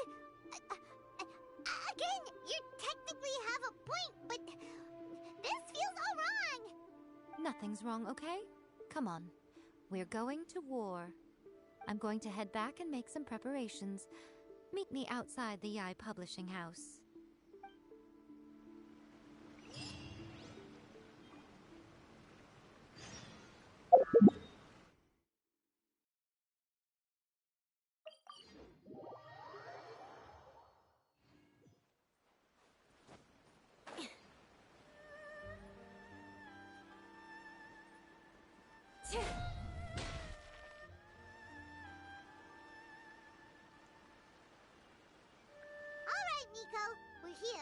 So what's your plan of action to deal with this rival book? Why don't you take a guess? I'll give you a hint. It's to do with the Yai Publishing House. Oh, Paimon knows! Combine the reputation of the Yai Publishing House with the status of Guji Yai and tell everyone that the incantations in that book are dangerous! Oh, wow. Your first guess and you got it absolutely wrong.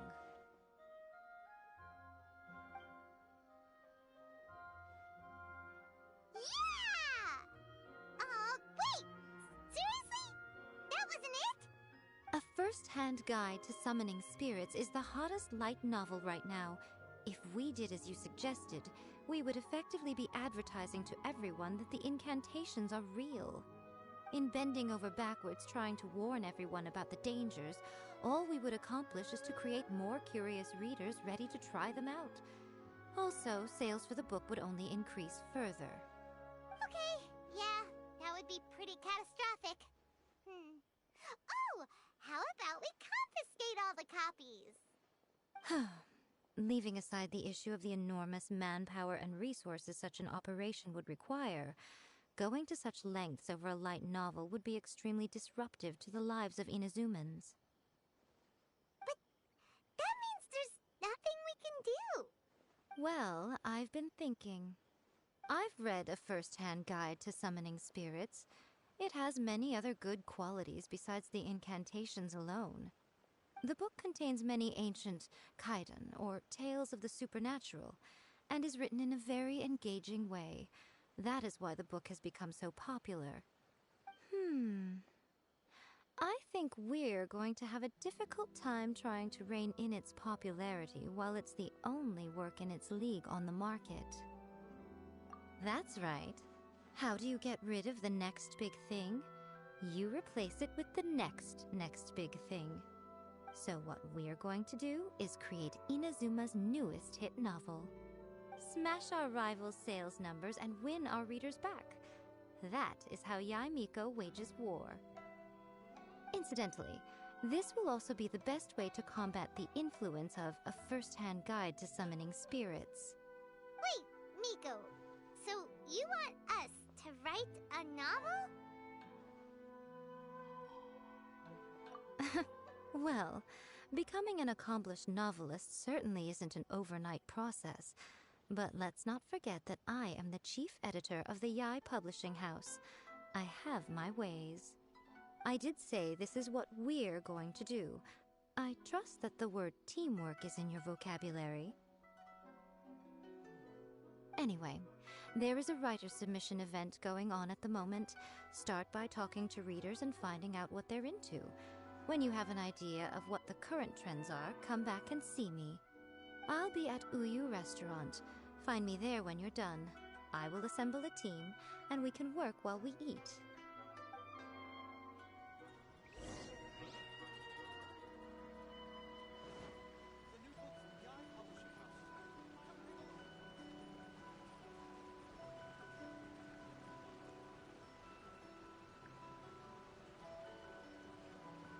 The key to a successful light novel is having good illustrations. When to use illustrations, what they should contain, and which artists you should commission for them. These are all key things to bear in mind. Good illustrations can make up for bad writing. But on the flip side, a bad illustration can ruin your novel, even if you have the best story in the world. There's a saying that light novels are essentially a case of buy art, get words free. I'd agree with that. Too bad most of the top artists have jam-packed schedules, so it's extremely difficult to commission them. The illustrations in A First-Hand Guide to Summoning Spirits are incredible, but it's unlike any art style I've ever seen before.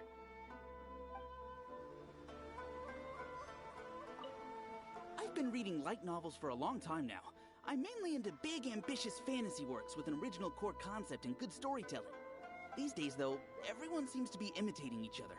Most of the time, I can guess what the story is about just from the title. The only recent book worth mentioning is A First-Hand Guide to Summoning Spirits. Not only is it a good story, but the descriptions are really true to life. So much so that I'm almost wondering if maybe the author really has met all those yokai before.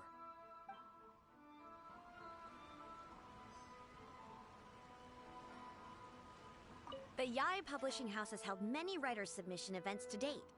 The winner gets a huge amount of publicity. It's been the ticket to fame for a lot of authors. If you've got a good idea for a story, you definitely don't want to miss out.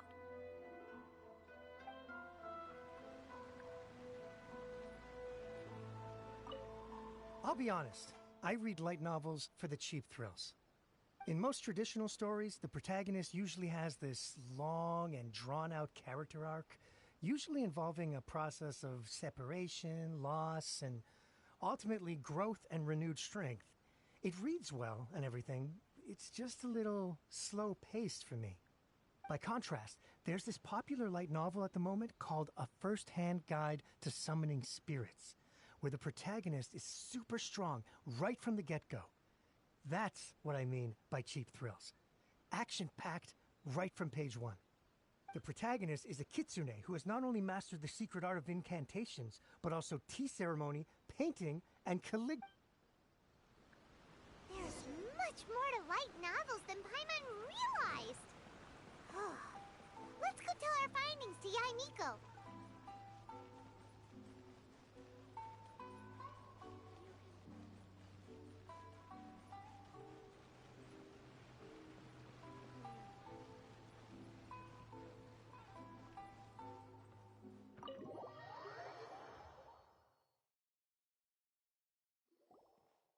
Ah, there you are. Let me introduce the team. You've already met Junkichi and Shigeru. Shigeru is an experienced editor, and Junkichi is the author he's partnered with. Junkichi's working through a creative lull at the moment, but all his past works have been very popular with young people. He's developed a distinct and enduringly popular style. Satomi is Yai Publishing House's ace in the hole. Her specialty is that she can write all kinds of completely different stories and all under different pen names. As for what those names are, well, that's a trade secret. They will be teaming up with us to collectively create the novel that knocks A First-Hand Guide to Summoning Spirits off its perch. So, feeling better about my plan now? It definitely makes sense. Now then, tell me what you found out about readers' preferences. All very true. An original core concept, a fast pace, quality illustrations, and lots of action. This is the formula that will guarantee good sales numbers. More importantly than that, even though it's a work of fiction, we have to deliver a sense of realism. Paimon followed pretty much all of that, but there's still one question. What are we actually gonna write about? For example, we know we need an original core concept, but how do we come up with one? Before you can answer that question, you have to understand your target audience. Take A First-Hand Guide to Summoning Spirits, for example.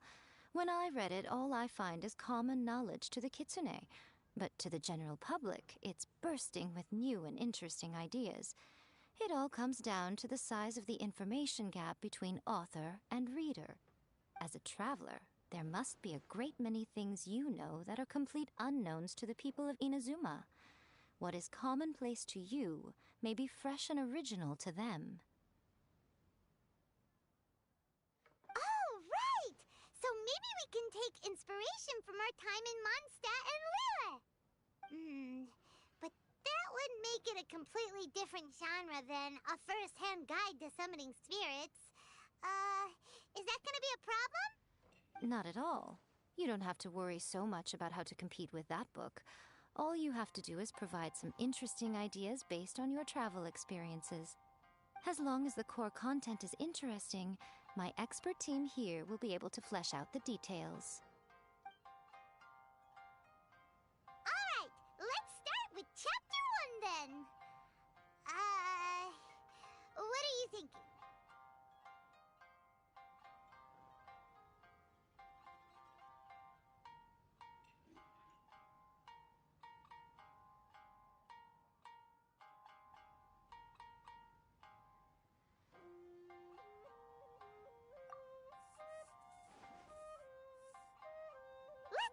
forgot.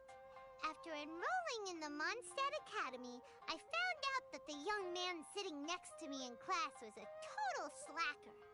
He said he was a bard, had a habit of playing his lyre in class, and always had a bottle of liquor on his person. But his true identity was actually the principal of the academy? What kind of plot is that? Out of a maximum of 10 points, I'd give that a 9.5. It just goes to show, you have to have an interesting character sitting in the back row by the window. The protagonist is a transfer student, new to the school, whose ordinary life is about to take a wild turn when they meet the ballad and alcohol-loving principal. Sounds interesting. Approved. Paimon just does not see the appeal. Good job, little one. You're not only drawing on your own experiences, but it seems you're filtering them through the lens of the kinds of light novels you've read in the past. I think you really understand what we're trying to do here. Thoughts from the experts? Are we able to work with this general framework to make an interesting story? Yeah, we think it works. I tend to overcomplicate the core concept if I'm not careful, so this deals with that problem. That's good. Okay, we're done with Chapter 1. Let's move on to Chapter 2. Huh? Won't that do for now? Readers will devour your content a lot more quickly than you'd think. If we don't keep delivering the goods now we've caught their attention, all our hard work so far is in vain. Hurry, Chapter 2, let's go. Can't you see that Satomi is waiting? What's wrong with you? You don't look so good. What a pity. I thought your beginner's luck would carry you a little further before it came to this. But alas, the time has come prematurely. Before it came to what? What's happened? The bane of our existence. Writer's block. It's your arch-nemesis for life, appearing without warning and inflicting a pain worse than death upon the writer. They sell their souls just to get their muse back. Sounds awful! When this happens, the best thing you can do is have a bite to eat and take a proper break. Boss, get me a plate of fried tofu, and get some kushikatsu for these two. Just the basic kind will do. Don't worry, this is my treat. Your treat? Oh, wait a minute. Miko, we'll be getting paid for all the hard work we're doing, right? Of course. Everyone that takes part in the creative process will be paid. Alright, cool. Then let's press on, shall we?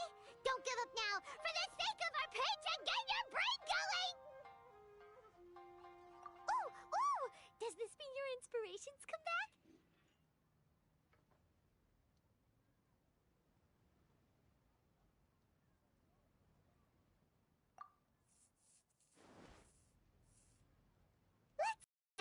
The protagonist arrives in Liyue and befriends a young man who doesn't have the money to pay for anything. Only later do we find out that this young man is none other than Rex Lapis himself. With the help of the Qixing and the protection of the Adepti, I am free to roam this vast realm. Is this the kind of cheap thrill that guy was talking about? I give it a 9.8. The story is fun and action-packed with no dark undertones. Also, there are a great many legends about Rex Lapis. I'm sure it will spark the people's curiosity. I, for one, think there's a sizable market for this. Approved. Alright, well, let's just hope Zhongli doesn't mind. Great. Well, now Satomi can get started on that. Leave it to me, Lady Yae.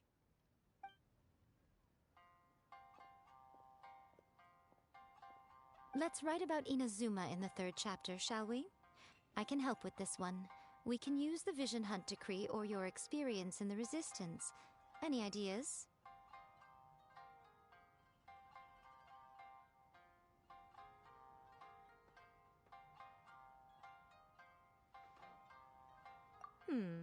Clearly very closely based on your own personal experience, with no major changes at all. That's fine. Since it's something that took place in Inazuma, it might actually be more interesting to readers if it's grounded in the truth. One thing, though. We'll need to rewrite the part about me giving you the Omamori. Let's change it to... The mysterious Lady Kitsune teaches the protagonist a spell that can make their wishes come true. The protagonist uses this spell to defeat the Raiden Shogun in battle. That should do the trick. Whoa. So we're really going head-to-head with our rival on this one, huh? I suppose so. Once they're done writing the manuscript, I'll write the passage where the protagonist recites the incantation myself. Are we done then? Do you really think this will be able to beat a first-hand guide to summoning spirits? The content is fine. Now we just need to promote it. I will contact an artist to make some illustrations. I'm positive they will be at least as good as those in A First-Hand Guide to Summoning Spirits. We'll also need an endorsement on a paper band around the book. I can get the wonderful Ms. Hina to write that. She runs a regular Q&A column in That's Life magazine. The people of Inazuma absolutely adore her. You're free to take a break while the creative team is doing their work, but please go by the Yai Publishing House at some point to commission Ms. Hina for that recommendation. Once our light novel is complete, let's meet at the writer's submission event.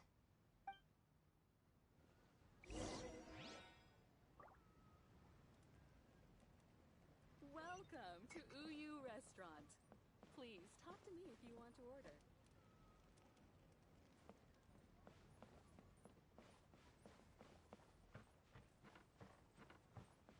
That's just like Erika, always refining her craft.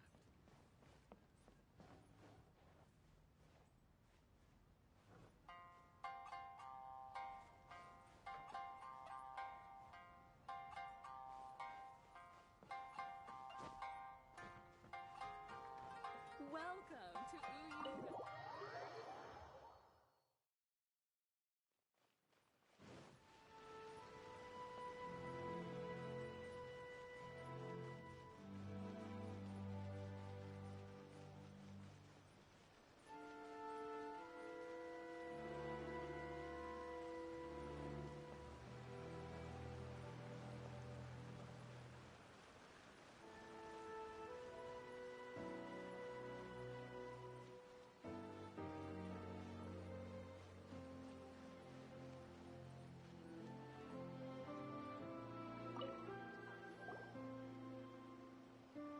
Miss Hina doesn't usually do endorsements, but since it's Lady Guji that's asking, we'll see what we can do. With Miss Hina getting so popular lately, a lot of people have come to us hoping to do a collaboration. But Miss Hina's not interested in any of it. She still prefers to focus all her efforts on replying to readers' letters, and turns down every promotional opportunity she can. Maybe that's why her fans like her so much. I'm getting off topic here. Anyway, if we can get that endorsement from Miss Hina, you'll definitely get an exposure boost at the beginning. May your light novel sell well and set a new record for the Yai Publishing House. We'll do our best.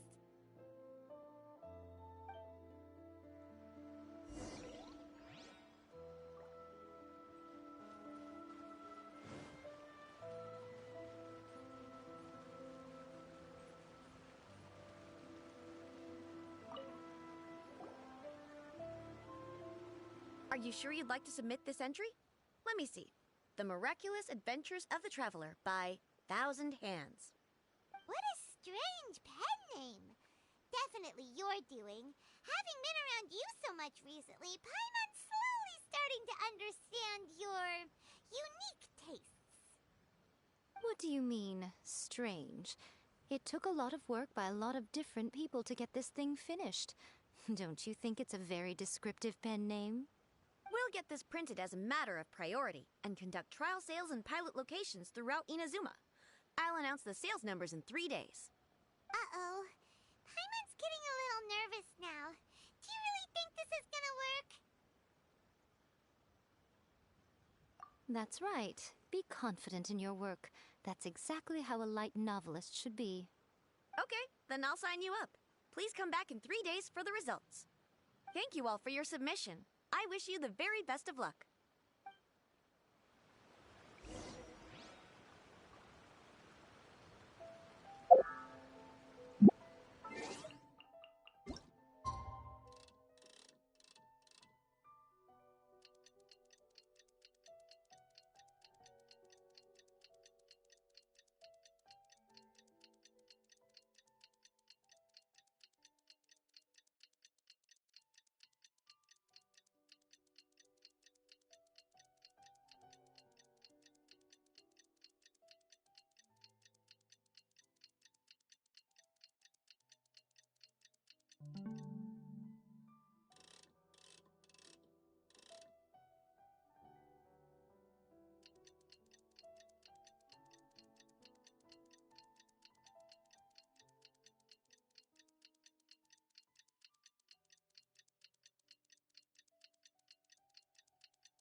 finally made it.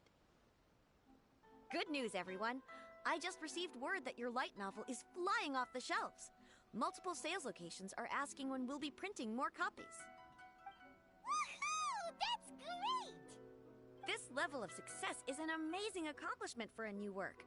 Most new books don't sell 30% of what you've sold. I have free copies for each of you here. Please take them. The payment will follow shortly, and I'll notify you to come and collect it when the time comes. Oh yeah! The whole reason why we made this light novel was to combat the influence of a first-hand guide to summoning spirits. We sold a lot of copies, but it doesn't feel like we accomplished our goal. How do we know whether it worked? Oh, don't worry. The change is already underway. Shh. Listen to what the people around us are talking about. The conversation has already moved on, hasn't it? Hey guys, have you heard about this latest Kaidan thing doing the rounds? You just need to recite the incantation from A First-Hand Guide to Summoning Spirits at Midnight, and your wish will come true! Oh, that? That's a throwback. That's old news, man. No one's talking about that anymore. The secret spells of Lady Kitsune is the new hit thing. I've already memorized all the incantations. The secret spells of Lady Kitsune? What's that?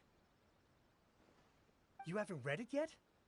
Okay, so supposedly, if you recite the spell in there on a moonless night, you'll receive protection of the Kitsune and all the other powerful yokai. They can make any of your wishes come true. I heard that the incantations in A First-Hand Guide to Summoning Spirits have weird side effects. This one guy wished for a load of Mora and got it, but then one night it all turned to leaves and he developed a high fever. They actually had to use one of the secret spells of Lady Kitsune to get rid of the discomfort. That proves that the incantations in this book are more potent than the ones everyone was trying before. Pretty much everyone I know is desperate to try it out. Just waiting for a moonless night. Really? Well, I better go and prepare too. Well, feeling less worried now? Wow, you're right! Everyone's shifting focus! But what's this moonless night that they're talking about? Hyman doesn't remember that detail from the brainstorming session. This is something that will become very important to us further down the line. All right, it's time to move on to the next phase of the plan. There's a phase 2? Of course. Behind every book that hits the market lies an author, right? Oh yeah, if we leave him to his own devices, he might just write another guide to summoning spirits. Also, we still need to figure out what his motive for writing it was. Exactly. That's what we need to take care of next. Fortunately, I've already managed to identify the author. He's a failed light novelist named Tomoyuki. But when we went to ask him about it, he had no recollection whatsoever of having written the book. Yes, this is another case of possession. Only this time, whoever possessed him actively sought him out. After his novel submission failed, he was walking aimlessly in Araumi. In frustration, he shouted out, "Please, someone, anyone, help me write a truly amazing novel." After that, he lost consciousness. But the spirit that wrote the book has already left him now, right? So what are we supposed to do? Simple. It wrote a summoning incantation in the book, didn't it? So we can just use its own method to make it manifest itself. And you, my little friend, are the perfect candidate for this role. Oh, what are you talking about? The fun's just about to begin.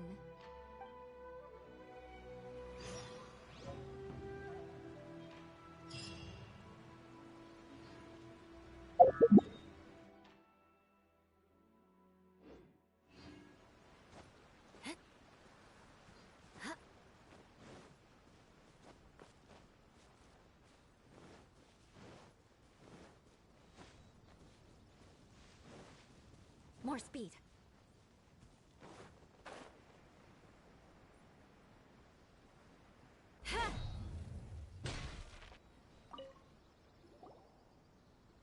Miko, what is this place? The ideal spot for a little meet and greet with a certain elusive author. This is the place where we are most likely to succeed in summoning the spirit. Really? But it feels so eerie here. That seems rather fitting, considering that we are dealing with the spirits of the deceased here. What are you so afraid of, honestly? We're finally about to meet the true author of a first-hand guide to summoning spirits. Aren't you excited? Paimon's heart is pounding, but Paimon's pretty sure it's not because of excitement. Come on, in we go. Hey, wait up! Ooh, Paimon's scared. Stay close by, okay? Don't leave Paimon all alone.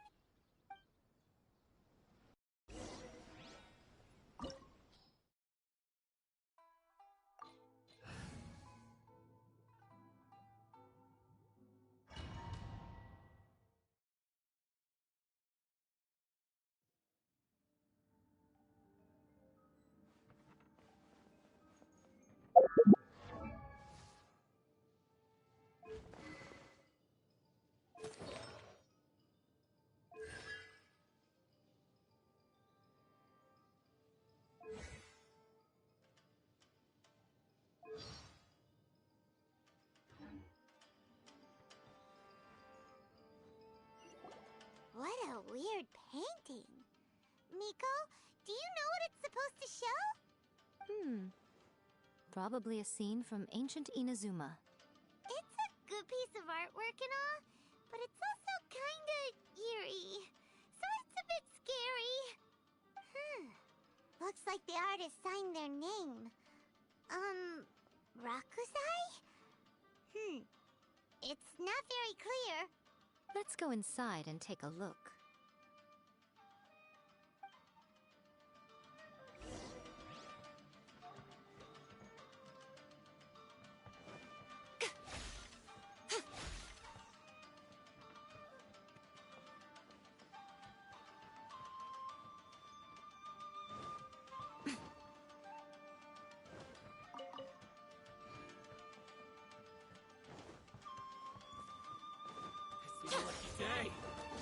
Right here. There's more! Emerge. Right now. What a nuisance. Steady as stone. Time to clean up.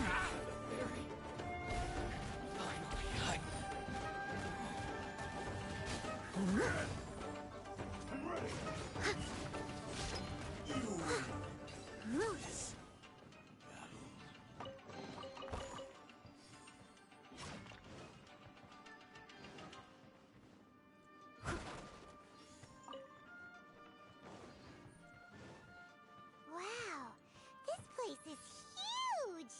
Hey, is that a mirror? There's a really weird-looking stool as well. Wonder what it's for. Ah, I see. This setup is quite handy. Saves me a lot of work. All right, go and take a look around. There should be a mechanism somewhere that makes the whole room move.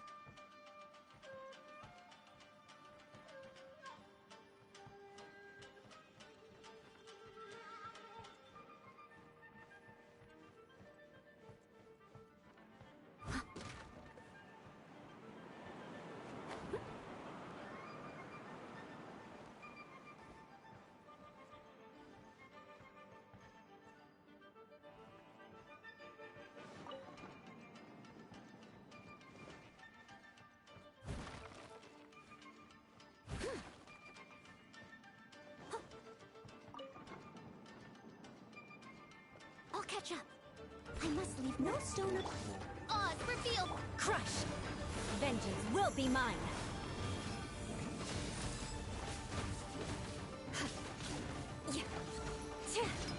I condemn you! This.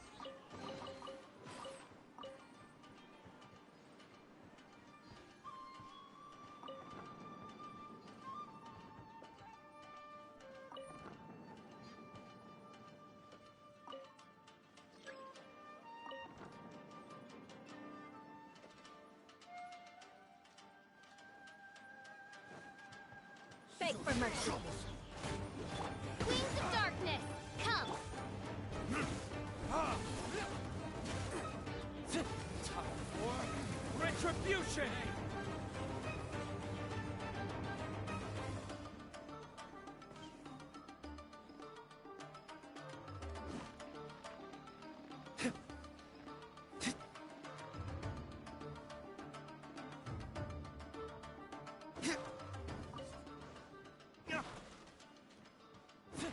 Let's get down to business. It's my lucky day.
By royal...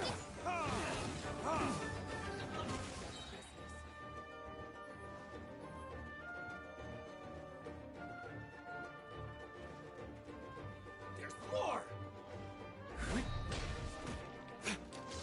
Verdict is... A sight to behold. Come on out. Right here.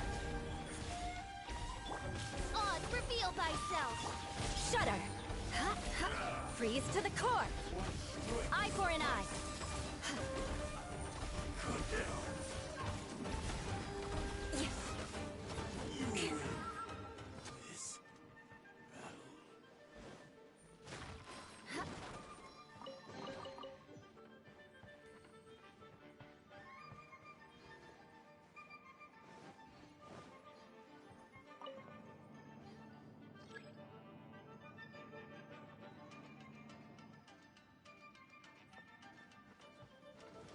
More speed.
The painting we just saw! It's turning this way along with the whole wall! It's getting eerier and scarier! What is this place? Okay. Next I will show you a secret kitsune spell. This painting is a swift summoning medium, which means I'll be able to skip many of the more tedious steps. The murky mirror reflects the view of Inazuma in a bygone age. Spirits stirred by the sight of the past will be easily drawn to it. You're up next, little one. Come on, sit yourself down here.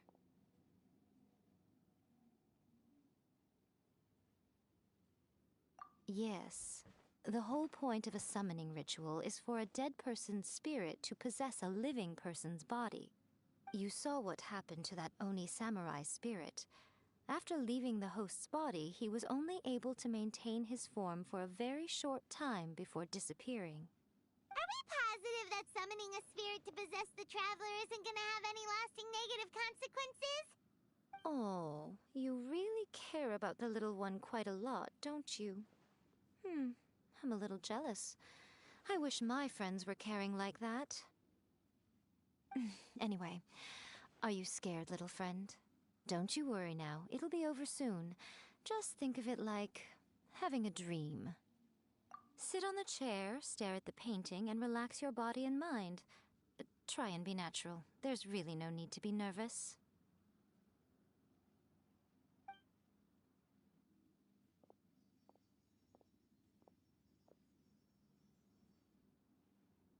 It's like she's sitting inside the painting.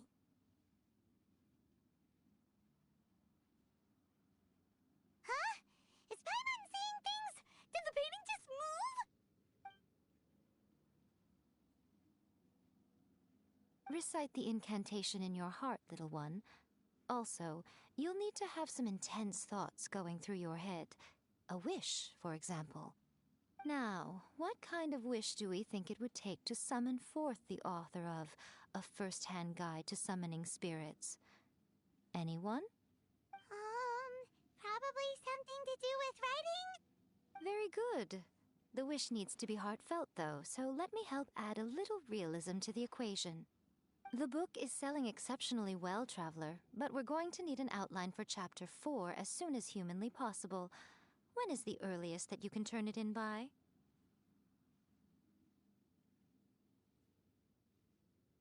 The painting is moving again! What the...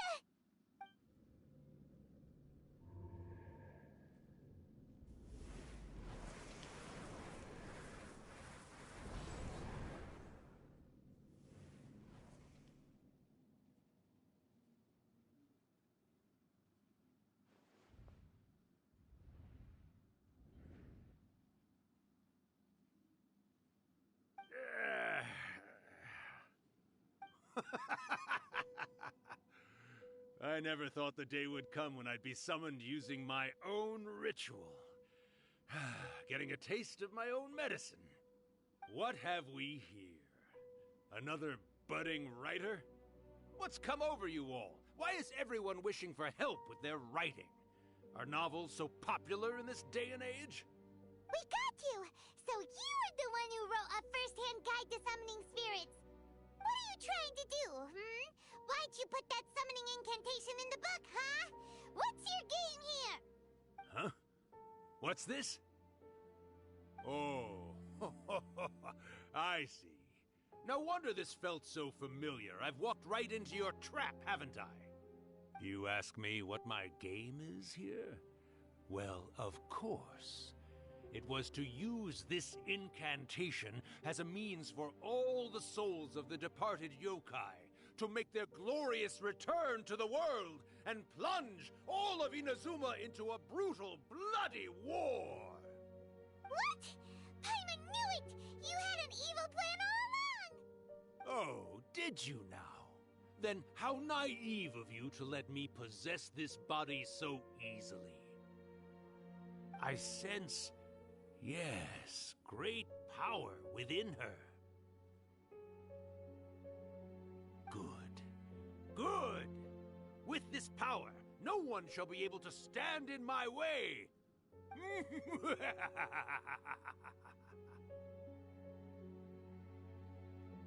Wake up! Quick! Wake up! We gotta stop him! It is futile. You shall never wake her again. This body now belongs to me! Hey! Come on, wake up! Don't let him take your mind! Miko, think of something! Miko! Mom!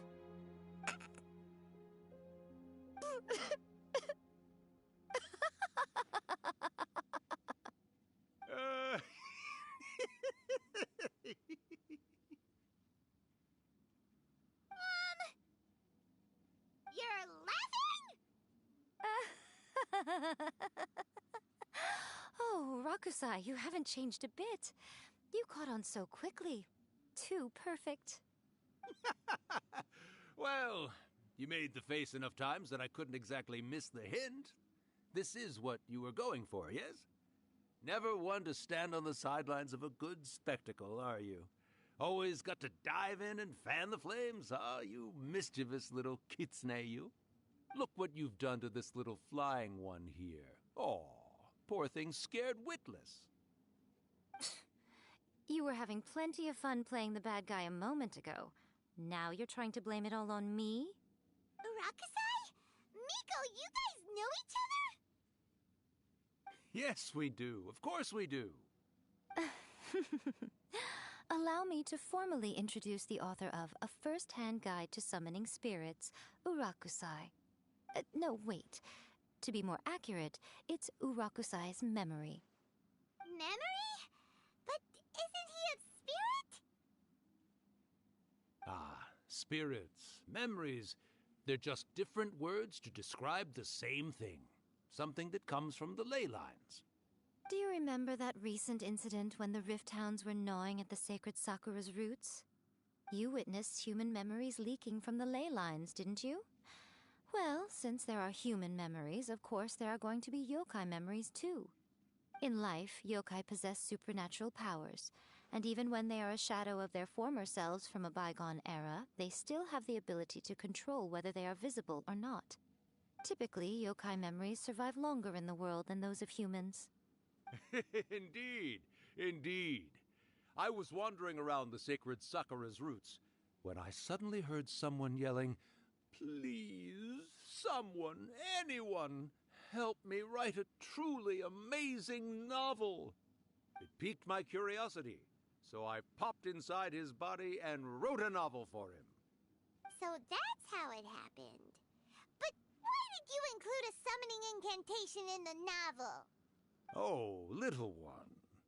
Not to toot my own horn here, but when I was alive, I wasn't just another kitsune, no. I was a mighty and powerful Daiuko. The memories of other yokai can't possess human bodies at will like I can. But with this incantation, they can go one last little joyride in the world for a couple of days. Anything they're still itching to do, they can go and get it done. But... She's trying to say that all the commotion this causes is likely to be a great disturbance to the humans. Disturbance? I guess you mean that we might leave them with some broken dreams after we leave, Oh, yes. And they might have a fever or whatever. But you know, I actually think that the most admirable thing about human beings is the way that they go out and shape their fate with their own two hands, given that they're not born blessed with the same powers that we enjoy.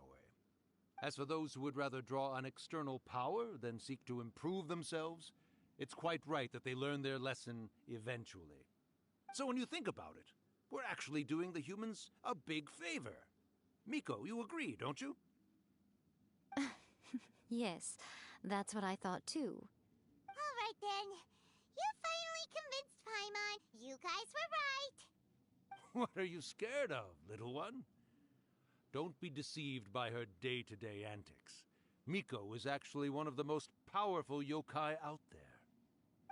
Not only that, Irakusai, but my latest work has beaten that book you wrote, A First-Hand Guide to Summoning Spirits, to become the most popular in Inazuma. Of course. You were never one to make extra work for yourself where you can help it. And yet you went to all these lengths to find my painting room, and even took the trouble to summon me. I knew you must have some ulterior motive. You were always the one to pick a quarrel with me when we all used to gather around and share stories. All right. You win, I lose. Happy now? Ha! I finally get to hear you say it centuries later. Ooh, I must say it feels good. I remember when you were just a little girl, always hanging off my shoulders. A few hundred years later, and you're all grown up. Oh, Urakusai, how much time do you have left? Not much. That goes for all of us, actually. We've all got to go back where we came from in the end. Everyone's quite content in many ways, but they still can't help but ask, are we ever going to have another Hyakyako? Don't you worry about that, Urakusai. Arrangements are being made. When my bell rings, it means the moonless night is upon us. Ha ha ha! Great. Wonderful. Fantastic. Miko, it's been nice catching up, but I'd better conserve my energy if I want to stick it out until then. So, I'll be on my way now. All right. Goodbye then, Urakusai. One last thing, Miko. I just want to know, have you been well all these years? I've been great, of course. Every day is a happy one. Especially these days. Not only do I have my light novels, but I've also met these two delightfully nosy outlanders. And even A is finally starting to come to her senses. Quite a miracle, given how pig-headed she can be. Oh, well, great. That's fantastic. Urakusai, you'd be right at home in this era. A great storyteller and artist like yourself would be the Yae Publishing House's ace in the hole. And I would personally be hounding you over your next installment. He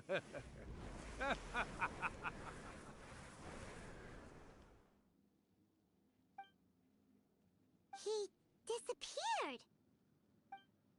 Are you awake? How are you feeling? Are you all there? Here, like last time, repeat after me. Oh, you beat me to it. Looks like your brain is intact. So, your first possession, What was it like?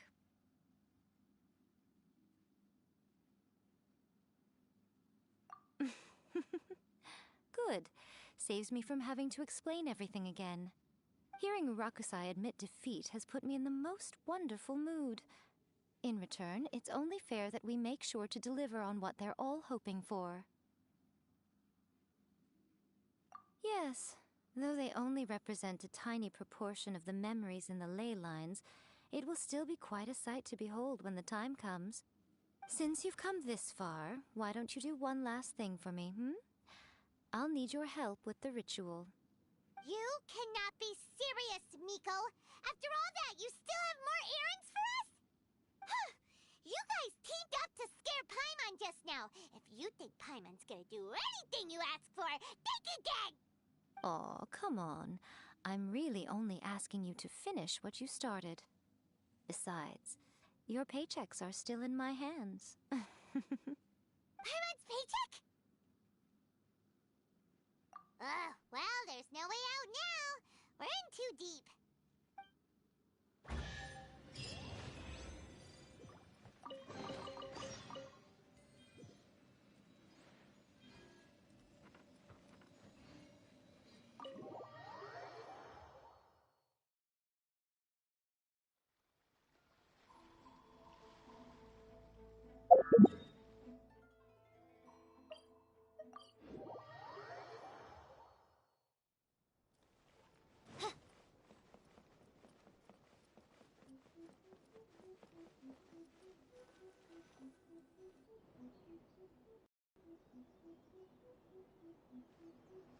Well, hello there, my little helpers. So nice of you to join me. You're right on time, too. As if we had a choice. We just want our paychecks. So, Miko, what exactly do we have to do to make this Hyakyako happen? Also, to be clear, we actually have no idea what it even means. It might sound ominous, but to put it simply, the Hyakyako is just a gathering of the yokai. Back in the day at yokai gatherings, once everyone had had plenty to drink, one by one they'd start soaring into the sky with their yokai powers. There were so many of them that their silhouettes would block out the moon. But now, the yokai memories that leak from the ley lines are weak. They are no longer able to fly. So I will be performing a convocation ritual for them, gathering all the wandering memories together in one place. When the time comes, they will gather in the sky above the Grand Narukami Shrine. Once their energy is spent, they will be satisfied and return to where they belong. All the preparations for the ritual have actually been made well in advance. Remember the incantation and the mention of moonless night that I added to our novel? Oh, yeah! Something about reciting the secret spells of Lady Kitsune on a moonless night. That's the one. Actually, it's not a wish-granting incantation at all. It's a spell to help calm the ley line memories. When that time comes, let's all pitch in and help send them on their way. I will start the ritual preparations shortly, and at that time, I need you to do two things. First, tell the shrine maidens to leave the mountain. During the Hyakyako, a whole swarm of yokai memories will be hanging around in the air above the Grand Narukami Shrine. Having the shrine maidens leave avoids the bothersome issue of someone potentially getting possessed. After that, I will commence the ritual, and the memories will begin to congregate. This will take some time. I need you at the foot of Mount Yogo during this part to keep an eye on nearby monster activity. The memories are normally dispersed and don't pose a threat, but when their energy is concentrated, it is likely to disturb the monsters. They may see this as an opportunity to try and make it up the mountain. I need you to fend them off so that that doesn't happen. Alright, got it. Then what? Well, if at that point you felt like coming to the shrine and getting a close-up view of the yokai, I wouldn't say no. Okay, let's get going.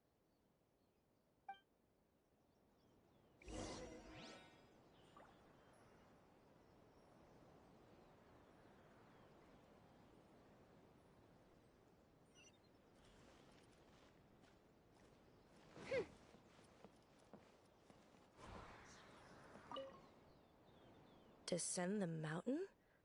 Are those Lady Guji's orders? Yep, Miko said the ritual she's gonna perform soon might pose a physical danger to you all. I see. I'll evacuate everyone right away. What about you? We'll be taking care of a couple other things for her. And once we're done with that, we're gonna come back and do the ritual together. It seems like Lady Guji places great trust in you. Lady Guji's never allowed anyone else to be in her presence when she's conducted rituals like this in the past.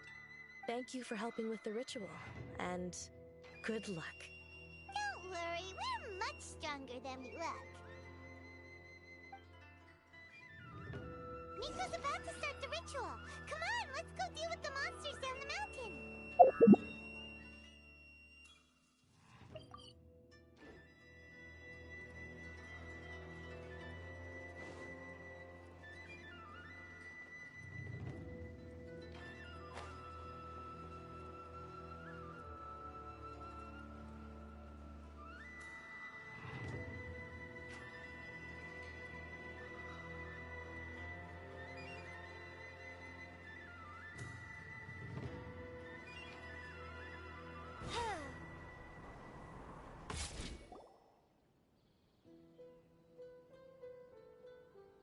These monsters look really riled up.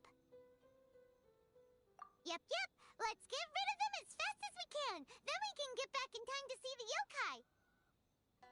All right, here they come.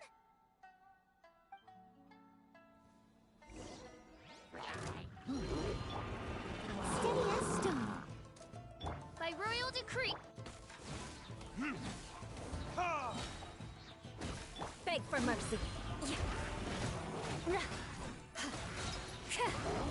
Flood of frost. Rack and ruin. Shudder.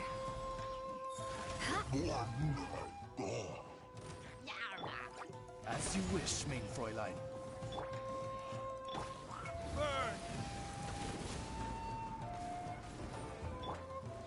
No rest for the wicked. Let's get down to business.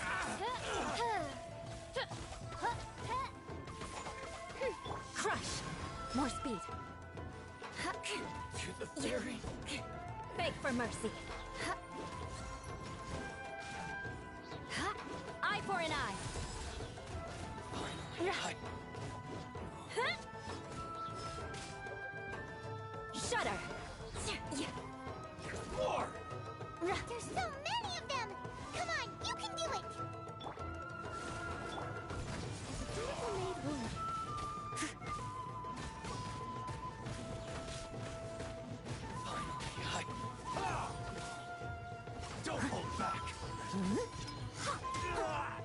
Show me what you've got!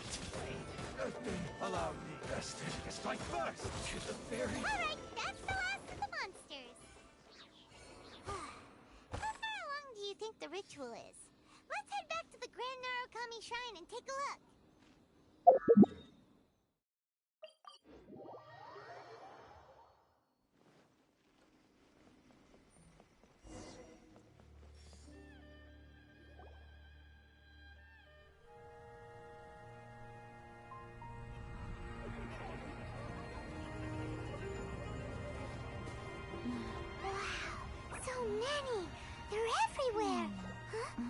Yes, the memories of the yokai.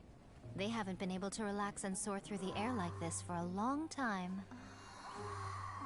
Come with me.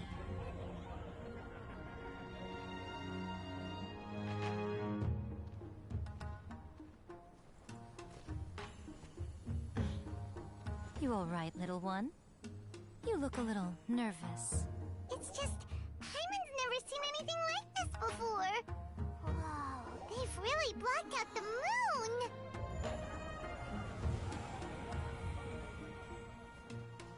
It does look a little intimidating, doesn't it? But I know them.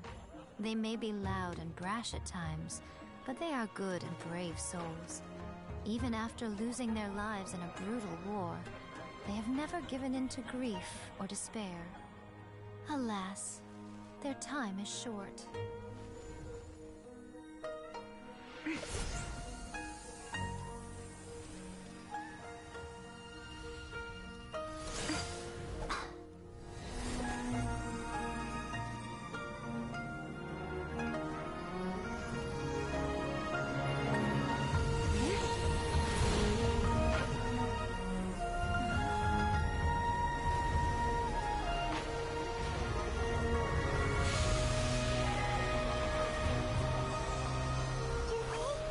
Do they really have to go? It's a feast, and all feasts come to an end. Since you're sorry to see them leave, why don't you do the recital along with me? O Hakushin, cause of this enchantment, in reverence I perform this rite. In reverence, I perform this rite. To be a guiding light.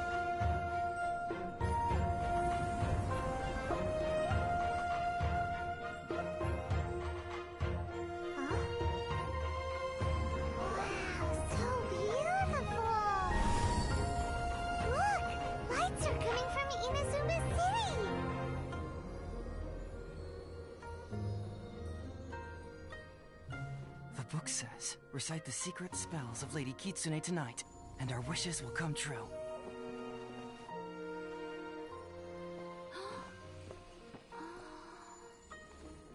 O Hakushin, cause of this enchantment. I perform this rite to be a guiding light.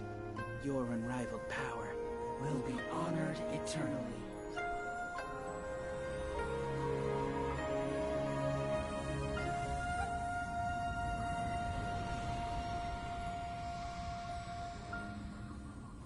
Urakusai, you asked if I was doing well. Really, every day is a happy day for me. But watching you all leave now, I can't help but feel a little lonely. Just a little, of course.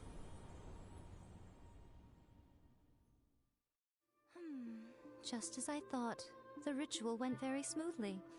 Thank you both. Oh, I'm great. But the look on your face just now... I'm fine, seriously. Really, No. Honestly, you two. Hiko... Fine. Well, if you're dead set on doing something for me, you can treat me to a meal. Sure, no problem. A meal it is. Okay. Well, see you soon then.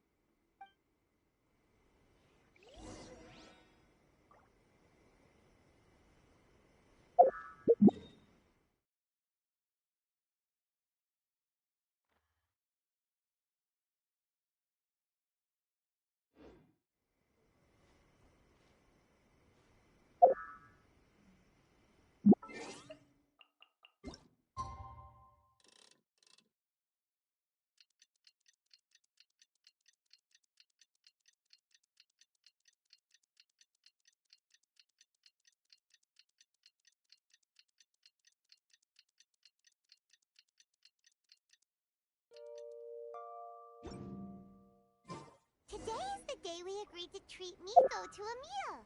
The venue is Uyu Restaurant. Let's go!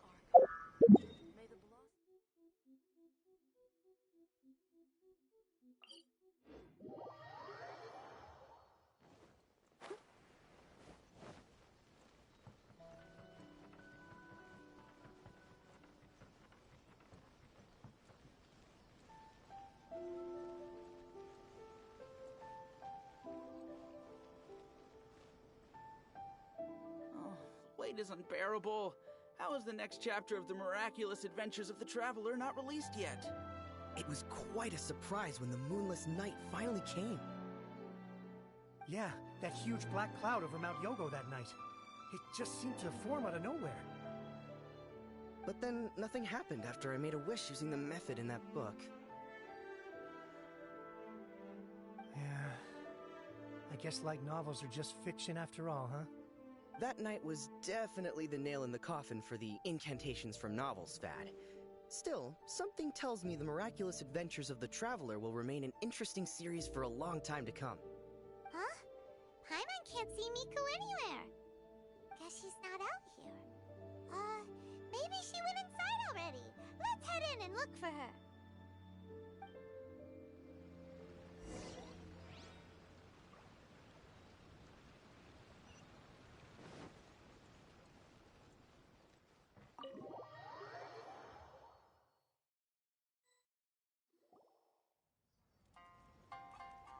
Ah, my little friends. There you are. Miko, what is this? You started eating without us? I did, yes. You're paying after all. The thought of being able to eat the most expensive dishes and drink the finest sake, all for absolutely free? Oh, I just couldn't wait any longer. Ah, boss, see these two faces here? Remember them. They're the ones picking up the bill later. Alrighty.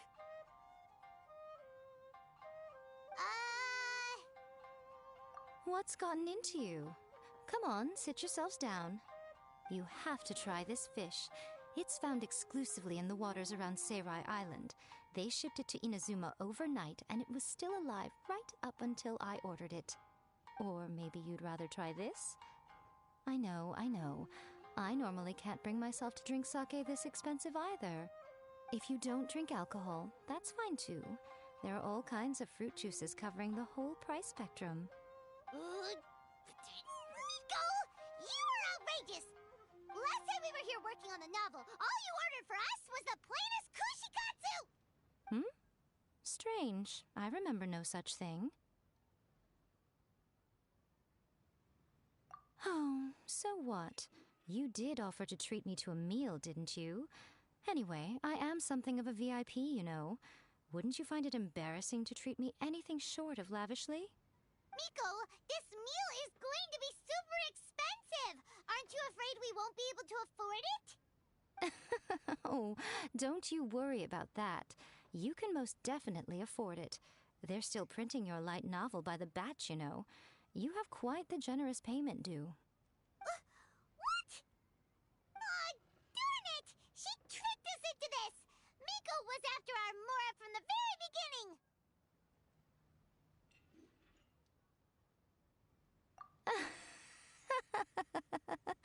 Oh, the looks on your faces right now. Too perfect. Oh, by the way, since nobody's wishes came true on the moonless night, novels with incantations are no longer in vogue. So you'll have to come up with something new for the next chapter of The Miraculous Adventures of the Traveler. The deadline is looming. I'm counting on you.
Thank you for the meal. I thoroughly enjoyed myself today. Oh, did I mention? A saw that convocation ritual we performed over the Grand Narukami Shrine. I know she can be pig-headed, but it still took me by surprise when she wrote me a long and sternly worded letter about it, chastising me for taking this whole thing much too far. Ugh, I hardly see what all the fuss is about. Everyone seemed perfectly happy to me. That's just like Erika. Always refining her craft. Welcome to Restaurant. Please, talk to me if you want to order.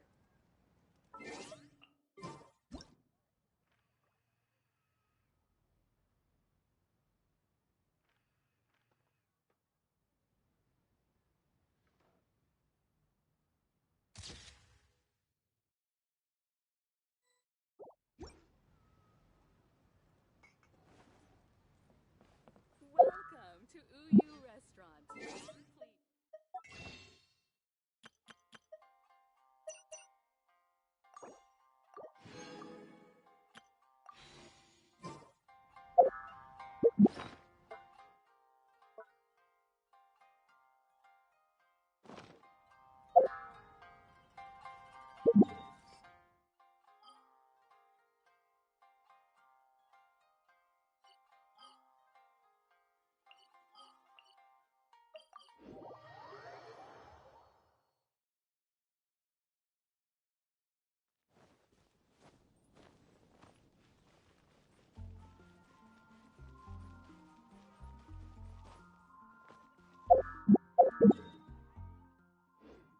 Ad Astra.